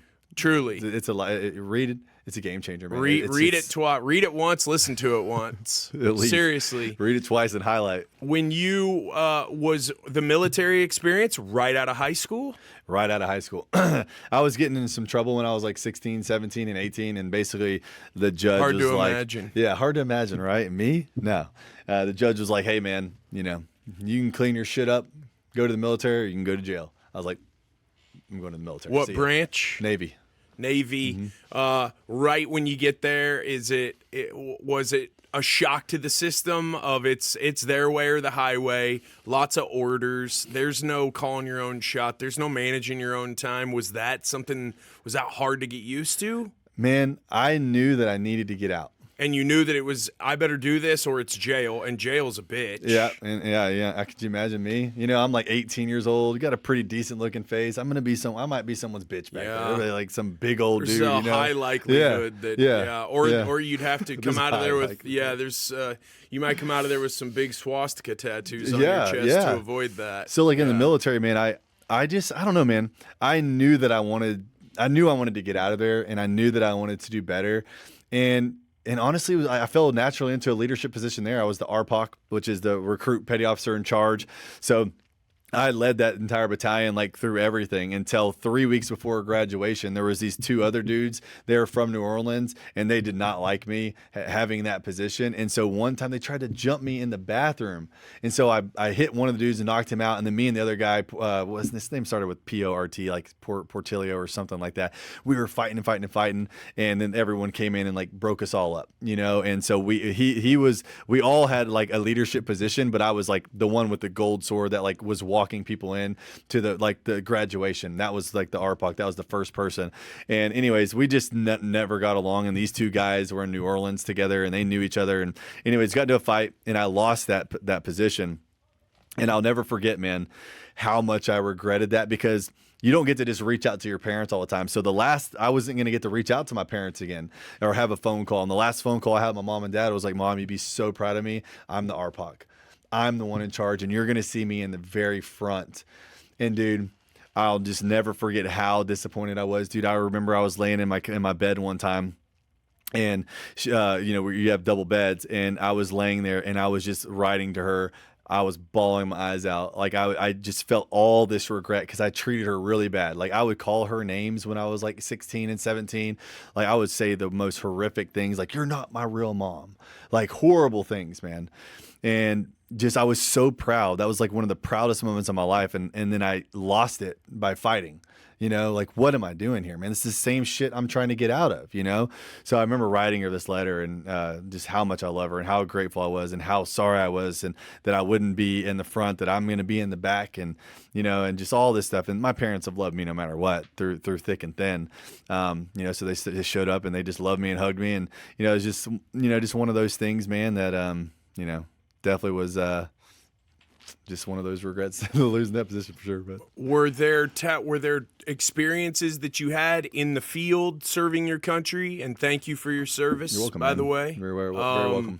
A real American patriot, man. Served your country. You're helping people build their own futures now. It's a fucking awesome story. Thank you, man. It's a story that needs to be told, and it's a story that needs to be repeated and is being repeated. There's a lot of really good people out there. Don't believe everything you see on social media. Don't believe and don't watch mainstream media. Do not. Because there's a lot of people like Travis Plumb and JESS MARSHALL out there who are doing things to help other people. Yeah. And who are we're using what we have, where we're at, and we're doing the best we can with 100%, it. man. Every day. Do we fall down on the job sometimes? Yeah. And we say, I'm owning that and I'm moving forward.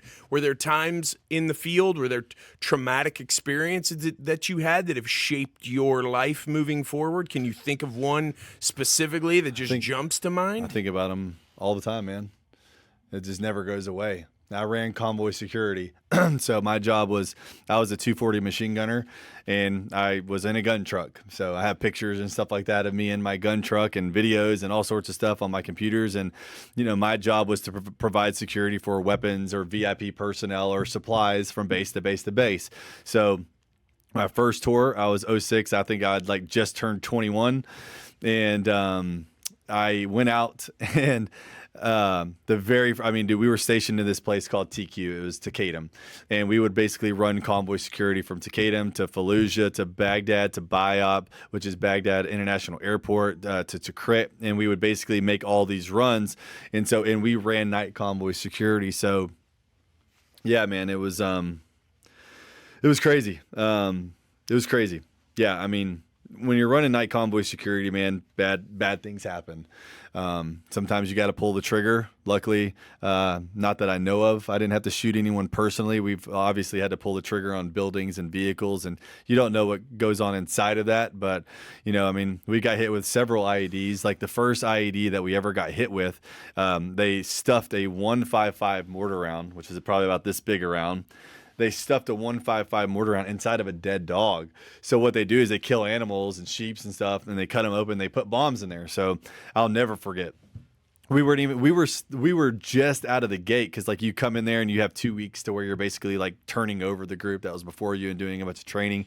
Not even before that was over, we were running our own mission, and we're coming up. Gun truck one is like, hey, we're coming up on a bridge, all clear. And in Iraq, all the power goes out. Like I'm talking like a whole city would like go out of power, like a whole big block, right? So we're like driving down the highway and all the lights go out, and I'm like, we're all on like hyper alert, like shit. It could fucking go down any second. So we're like all hyper alert. So gun truck one goes by the bridge. Gun truck two goes by the bridge. Gun truck three like rolls up and they're like, hey guys, just heads up, dead dog left side. Gun truck four, boom. And then all we hear is like, gunner down, gunner down, gunner down. The gunner like basically got freaked out and knocked out from a concussion. Like he actually has like problems to this day from that blast being so close.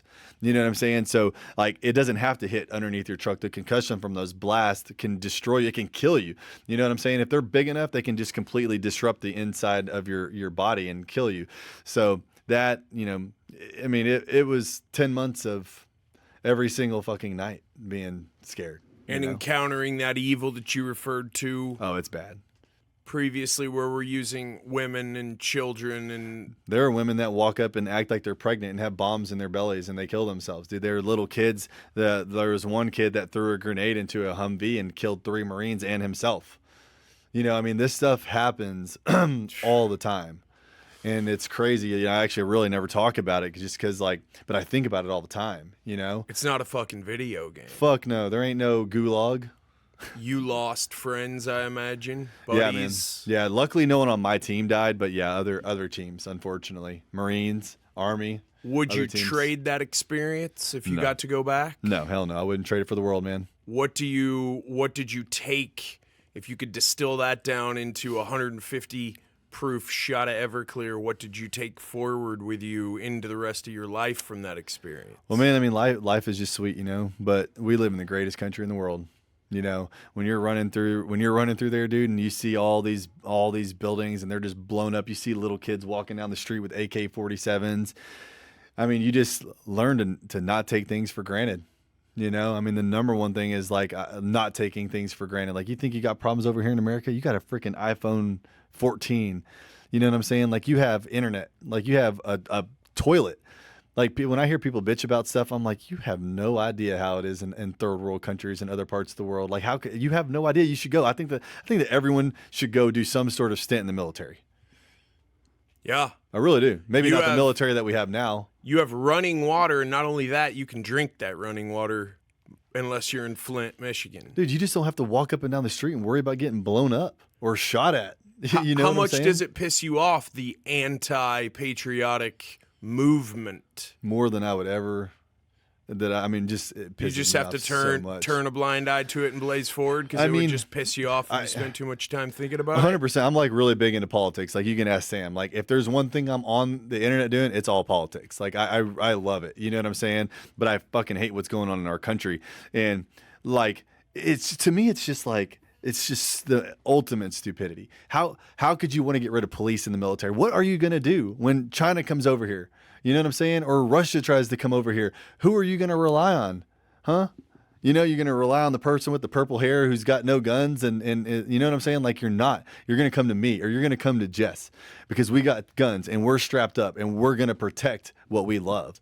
You know what I'm saying? And like, all this bullshit that's going on with the military is just so wrong.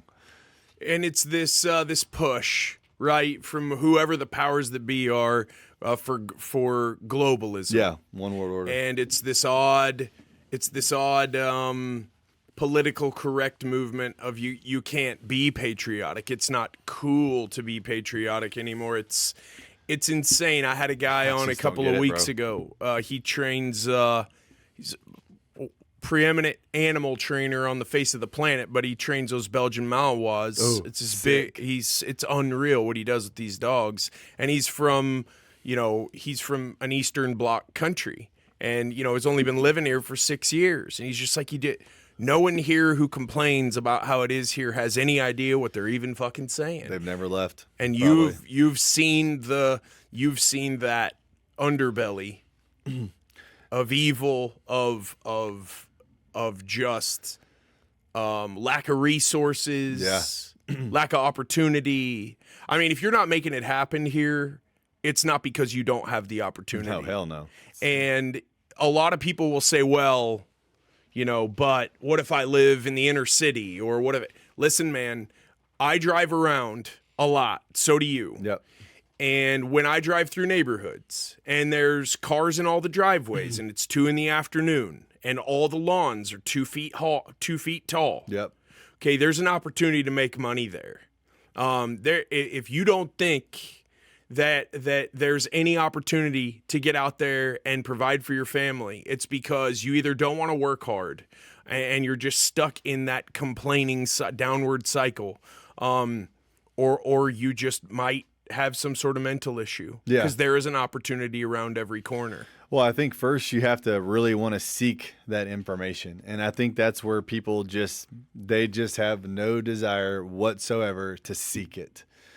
And that's the first step. How can you read, the Bible and not want to be a better person? How can you read a book, and not want to have better SOPs? Like, how can you just, if you're seeking the information, like if you want to be a better leader, I think today or this year, I want to work on being a better leader. And that's my goal for this year is leadership, right? Being a better leader. So what am I doing? I'm seeking that information first, and I'm going to go and look that up. We all have the same opportunity. I don't care what anyone says or where you're from. I didn't grow up rich. I grew up in Mesquite. You know what I mean? Like I grew up, like we didn't have a lot of money. So You get to say you're a Texan, though. that is true. That is true. And I am damn proud of You that. should do more of that. Yeah. I don't get to say that. Yeah. I got here as quick as I could. Yeah. No, man, the opportunity is there for the people who are looking for Absolutely. it. Life is a challenge, okay? But if you see it as a challenge, not as just life is hard, it's all about that mindset. Yeah. Have you seen this odd change in the quality of people in the workforce since the cold started in early 2020? That was 3 years ago, Dude, bro. it's gone by so Can you fast. believe that? It's a blur. It is. Before it was 2 weeks to flatten the curve.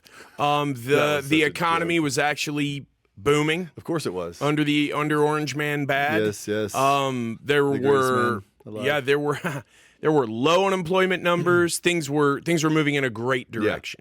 Have you seen this pervasive fear that's gone in and messed with minds? But you know, time. yeah. Have you seen that in some of the people that have come and said, "Hey, I want to align with you, work on your team"? Have you seen any of that? Is there Honestly, man, like that's the beautiful thing about YouTube is we just attract people who are so like-minded.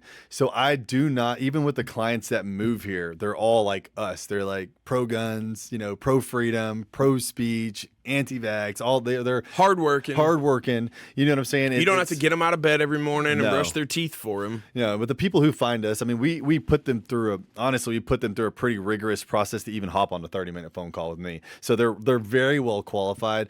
So not on that front, but employees in general, absolutely. You know, everywhere I go, service, like I feel like unless you're going to like a really nice place, service is poor. People aren't wanting to go to work, but it's like, man, it's just a mindset thing. People are like, oh, well, I have to go to work today. Bro, you get to go to work. It's just say, I'm blessed. I get to go to work today. You know what I'm saying? Like that's a completely different attitude. Well, I have to go do that. I have to go show this $2 million house tomorrow. You know what I'm saying? No, hell no. I get to go show $1 million house today at 5. I get to go show a $2 million one tomorrow. Like I'm blessed. I'm grateful, you know, but it's like what you speak, you hear it, right? And that's what you believe. That becomes your thought process. You know, your subconscious doesn't even realize that it's your voice. Yep. It's just processing data that did come out of your mouth, but Yep. then's going back into your ears. 100%. So if you complain and you do it out, fuck, this sucks. Yep. I got too much going on. I said that earlier. I forgot something. I was running up here, then running down to meet you. Sohail goes, oh, you just complained. Dude, I do because that, I'm on yeah. everyone's ass up here not to complain. Yeah. People start complaining. I just walk off the conversation and I go, I didn't even realize it. I got Yep. stressed. I verbalized it, went back in. You know, we control way more shit than we understand. Oh, yeah. You control everything that you look at, that you read, that you listen to, that you eat, that you drink. Yep. If you controlled everything in your life that you control down to the last punctuation mark, and you intentionally did that, life changes when you start realizing that if I do control everything that I have control over, I'm way less of a victim. 100%, man. Like you're out of shape, that is a That's on you. completely 100% solvable problem. 100%. You're broke. Solvable. Yep. That's solvable. Is it going to take effort, sweat, blood, tears? Yeah. But the grass is always greener where the blood, sweat, and tears water it. Yeah. Not over that fence, not with that other brokerage, not with that guru over there. So many of these people go to the masterminds, go talk to the gurus and the mentors, and they get shown the plays to run. Yep. Run this play, you will be successful. And what's the first thing you would hear from a lot of them? Whether it was at Apex or that's too hard. Yeah. No, I can't do video. Yeah. I can't do a video. I mean, that's too You have embarrassing. you have a big audience. But like they always have excuses. I mean, excuses are so limiting. I think you and I could probably agree we make excuses still, but you start catching yourself on Yeah. that faster and faster. What made you such a good car salesman right out of the gate? What did you do to hone that craft? And what do you continue to do to try to get better at it? So a lot of people think a salesman is a slick talker and he's got a dumb joke or he's real good looking Not or that funny. super articulate. But what was it that what did you, right out of the gate at the car dealership, you first get in, you got to sell to eat. What was it that you started to do that started to work? Man, the number one thing is commitment. And I'll tell you what, when I first started in the car business, I quit after a few months, and I was going to go back to college to be I was going to go for criminal justice. You know, I wanted to do something in the FBI or something, right? I'm still hardcore military at this time. This is just like 6 months out of the military, probably, maybe 8 months. So I quit. I went back to school, and everyone in the car was like, "Oh, you're making $100,000 here. You can make $100,000 there." And I was doing okay. I was starting to make a 4,000 or 5,000 a month, right? But I wasn't committed. And that was the number one thing that I'll never forget was when I went from making like 3,000 or 4,000 a month to 10,000, 15,000 was when I quit college. I went to college and like these teachers were there and I'm learning from them. And I started I remember people in the car business were making six figures and I'm like, what the fuck am I doing here? You know? And like simultaneously, I actually applied to be on the Dallas PD and they turned me down because at the time they were only hiring minorities, their loss. But a huge win for me because now I'm not doing that. But, I actually applied for that. I got turned down for that. So I was like kind of like half in and half out. I was waiting on to see if I was going to get a job. You know, I was going to go to school. So I was like half in and half out. And then once I knew I wasn't going to be a police officer and I was going to college and I was like, this sucks so bad. I was like, I'm going to go back to the car business and I'm going to fucking crush it. When you say commit, you mean like burn the boats? Yeah, burn the boats, man. Yeah, build the bridges, burn the boats. Yeah. I tell that to the team all the time. There was I don't just even nothing think else. you consider that term, man. They were making landfall, and they're either winning and building new boats to go back with everything that they were gonna pillage. Yep. Or they were gonna die. Yeah. But there's no out. There's no option B. That was a big thing. Okay, so committing, and then how important was follow up to you to getting deals done? Are you a big follow upper? Dude, I pride myself on the follow up. But also getting creative, in building relationships. I didn't necessarily have to do so much follow up because I built such a good relationship with people. So this is just the rapport with them.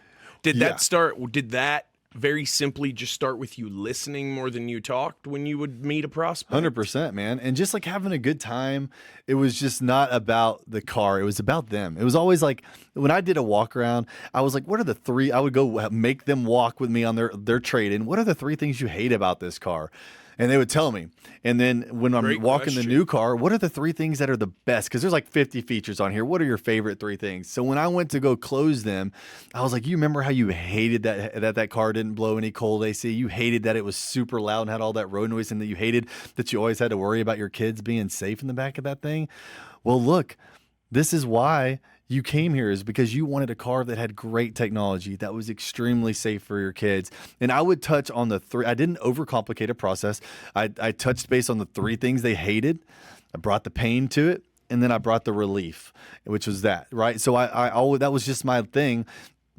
And then I would just find creative ways. I would go back to the service drive and I would make relationships with the people in service. And anytime a tech got a car that was coming up on 36,000 miles, I would have them send me their contact information and have them come talk to me. And I would pay them a referral on the back end because they get more money if it doesn't have over 36,000 miles, because we can make that a certified pre-owned. So it was good for me. It was good for the client. It was good for the economy. It was good for everybody, right? So I just, got creative. And that's very resourceful of you, though, to go talk to the guys in service. Yeah, I built really good relationships with those guys. So you just take a look around like you have to when you have to fend for yourself, and you go, okay, I think I could probably build my pipeline if I had some really good leads. Like if somebody brings in a car to service and it's to your dealership, they probably trust the dealership. For sure. They're probably not stoked that the power steering went out for the second time on their Chevy HD diesel. Maybe not. Damn it! But that's exactly why they needed to trade. But they need a new one. Then your sales experience there, you take into your entrepreneurship career, and now as a leader of a large real estate team, what is it that you're stressing to your realtors all the time? Can you give me some of the pointers that are behind your paywall on your YouTube channel that you tell people? Well, the number one thing is you have got to manage their relationship. And how do you do that, right? Well, I was talking to one of my sales guys. So on Tuesday we do call reviews, and he was like, Travis, I'm just getting overwhelmed. I have all these clients that I'm working with, and I don't know how to follow up with them, and I can't figure it out.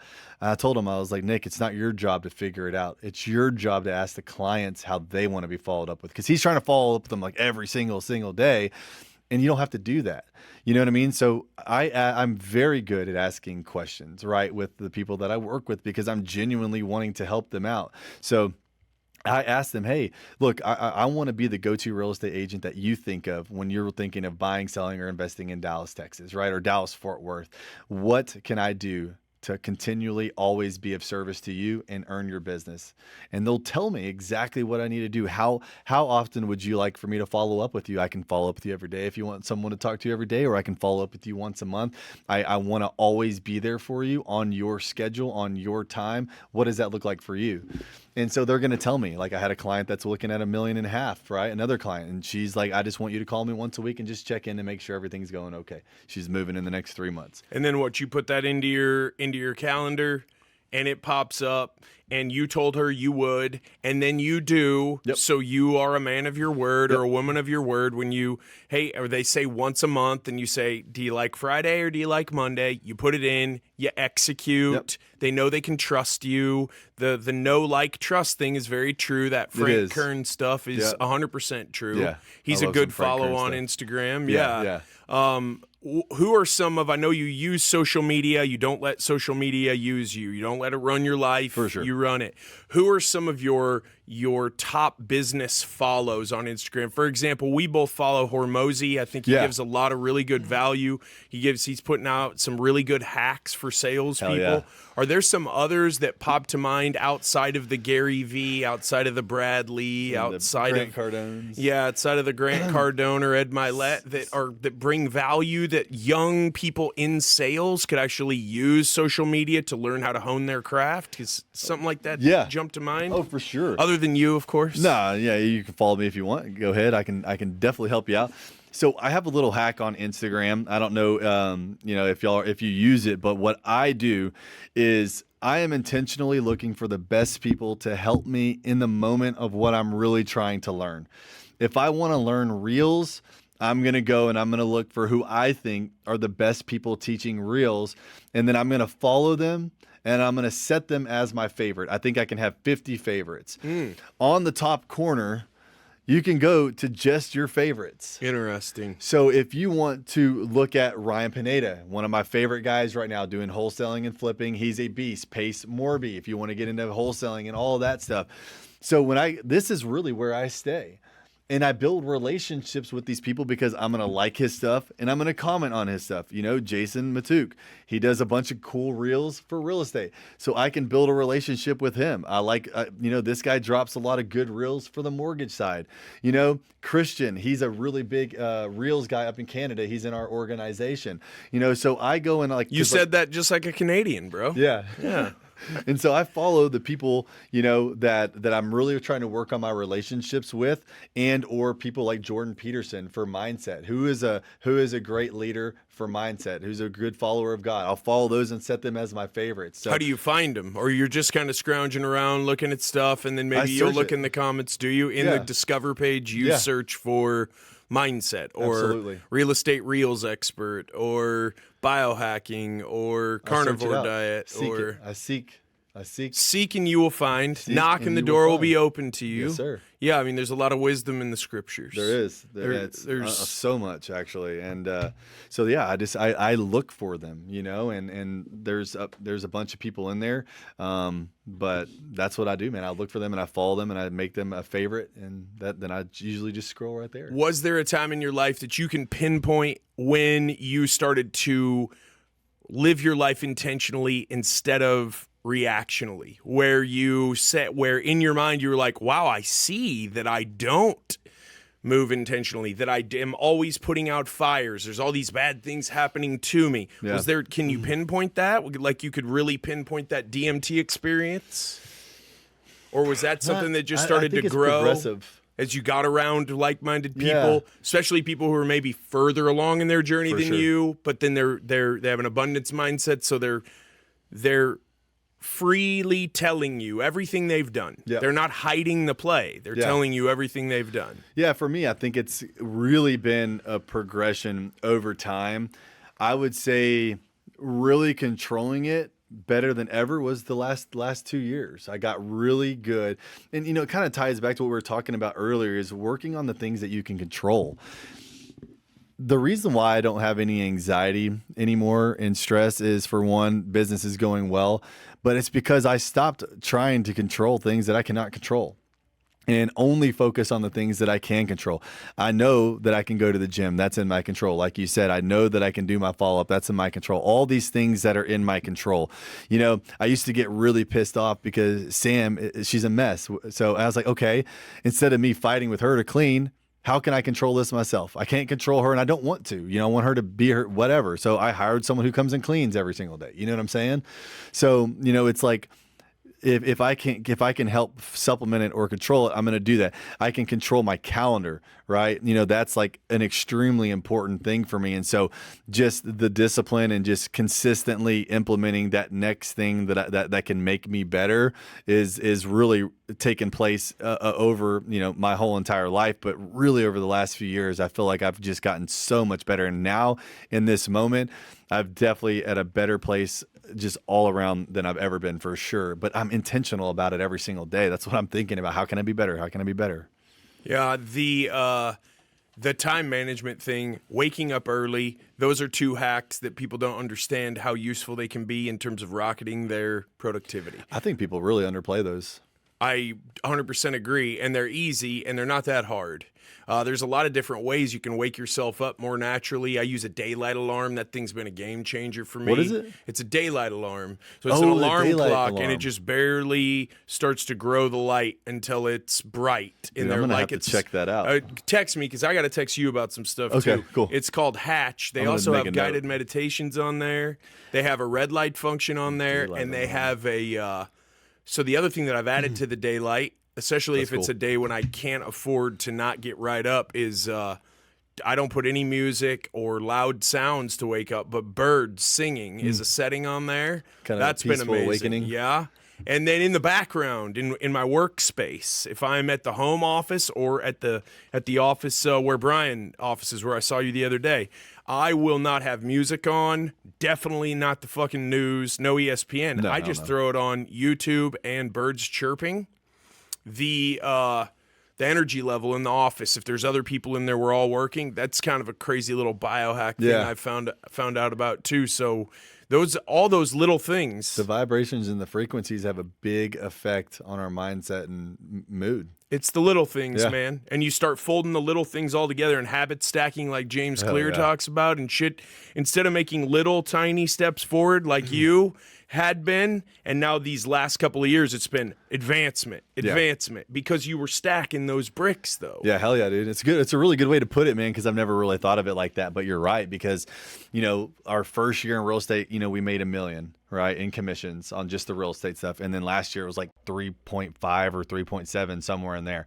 We over tripled what we did. But why is that, right? It's because we put better systems in place and better processes in place and better follow-up and stricter schedules and hired more people. The number one thing as a business owner, you better be ready to spend some money if you want to make money. I would say it when I was in sales, but I never understood how much it took to really. We spent $2 million last year. $2 million. You're preaching to the choir, brother. Dude, it was crazy. As you coach your people, what's been of more value to you in terms of your past experiences when you're helping coach your people through a difficult transaction, difficult close?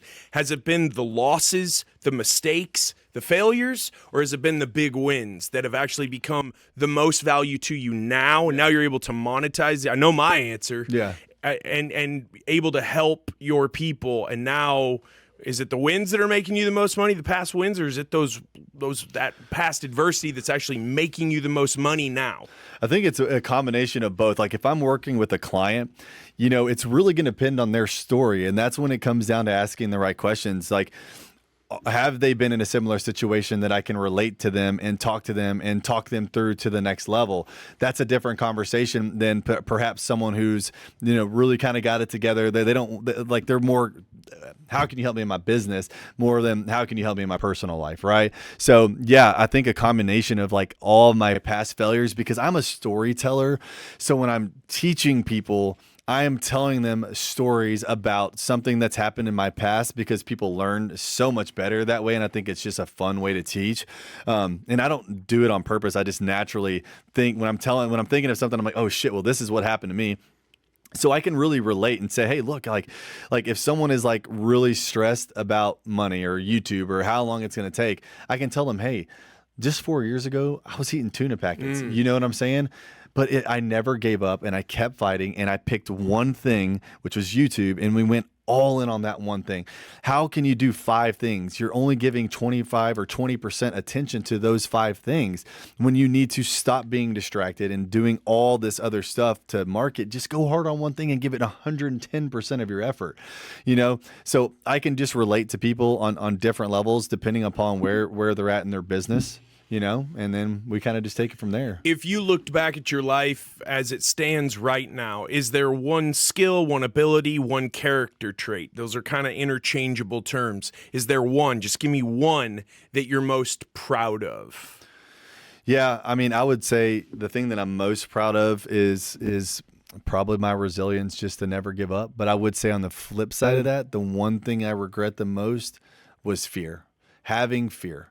Scared to get on video, scared to talk to clients, scared to do the follow-up, scared to do things, because it held me back so much, like when I got out of the car business, I was tired of that sales stuff and I wanted to go back to like a guaranteed salary. Why? I don't know, man. Maybe I was just a little tired of it, a little fearful that I would never, have fun again or whatever, So that fear, has held me back in so many things. And when I stopped being fearful, my life changed completely. We've talked a lot about how you forged this resilience that you walk around with now. And resilience ain't free, man. You don't go buy that off the shelf. You don't order that up from Amazon. You got to go through shit. Hell yeah. What did you do to break through the fear? That's exactly what you have to do. Is it just a one step? Okay, I don't want to do a video. I'm going to go right at the video. You have to do it. I don't want to make this call. I'm just going to go right at the call. You just do it right there. Don't think about it. It's like 3, 2, 1. You count down. And then like Andrew Huberman says, as you start to get these little victories, that's when you got to double down on those, because you get this serotonin kick, right? And you start feeling better, and that does create momentum. And there's 100%. I don't think there's any replacement for the momentum of doubling down on a success with, I'm going to take another risk. And it may be a success or a failure, but actually, if you're a successful entrepreneur, the success and failure are both successes. 100%. Because do you feel like, I love that. Do you walk around? Do you have a chip on your shoulder? Do you roll through life with a chip on your shoulder? Not really, man. I'm very, very confident, but I just don't like walk around like a douchebag. You know what I'm saying? But I am but a is very there confident something person. in you that wants to prove? You've talked about your legacy. Yeah. No self-respecting man who walks this planet doesn't think about their legacy. Yeah. Like that's in us. I agree. That's in your DNA. God put that there. I asked Guy Mesger that. He said, "Fuck yeah." Yeah. I mean, he builds that chip up. Obviously, Tom Brady walked around with one. Still walks around with one. I mean, there's something there. I think there's a big difference in being confident and being arrogant. Would you beat ass if that guy who conned you out all that money in that marketing company, if you saw him today, would you go give him a hug? Would you like ayahuasca love on the guy? Yeah. No, hell no. Yeah, it's back parking lot right now. Yeah. I don't know if I'd go beat his ass, but I wouldn't give him a single second of my time or energy or brain space ever again. We'll hand his teeth back to him in a Ziploc. Yeah, but then you go to jail and then I don't get to see my kids anymore. That's a good point. Are we thinking that are you going to Levi's Stadium on Sunday? Are you flying to out to the Bay Area for the game? Nope. I'm not. We got to go to New York next week. All right. Do your Cowboys have a chance? Bro, I feel like they have a hard time beating San Fran. San Fran doesn't play ball like anybody else in the league. They don't spread it out. They control the ball. They run the I'm a ball, and little that nervous. defense is. I mean, Seahawks stuck with them last Sunday, no, last Saturday, and then last 20 minutes of the game, San Fran just pedal to the metal because that defense just wears you down. Yeah, dude, what do you think, man? I think that if Pollard gets 20 touches, the Cowboys have a chance. Can break that down, yeah. If they keep giving Zeke the ball, I mean, I don't even know what's going on there, and they can't get cute. So, like, TCU came out and got cute against Georgia, and TCU was happy to be there. Yeah. Cowboys cannot be, we won one on the road, we win this, we're playing, because they play the NFC Championship at home if they win. That's it. Yes, sir. And it's probably a date with Philly. No, they got to walk out there, and we need to see some unsportsmanlike. Yeah, we got to get out there. And I'm not a Cowboys fan, but business is better in Dallas when the Cowboys are winning. You know this. I know this. True, We're man. in sales. Yeah. Way more people are buying cars from you on a Monday when the Cowboys win on a Sunday. It's a vibe, man. Everyone's in a great mood. There's no doubt about that. Brother, I appreciate your time today. People want to reach out to you, connect with you. Is the best way to do that on your Instagram directly? I think so. Just first name, last name, Travis Plumb. That's going to be the number one way to connect with me. That's the one app that I do use, I would say, most consistently. DM you on Instagram, and then if somebody does want to old school email you, what's the best email to hit you at? You could just probably email me if it's real estate related, Travis at livingindallastx.com. And then the name of your YouTube channel is Living in Dallas, Texas. Living in Dallas. Guys, check out Living in Dallas on YouTube. You're a star, man. I appreciate you coming on. Thank you so much, yeah, man. it's I really been too appreciate long. that. Most definitely.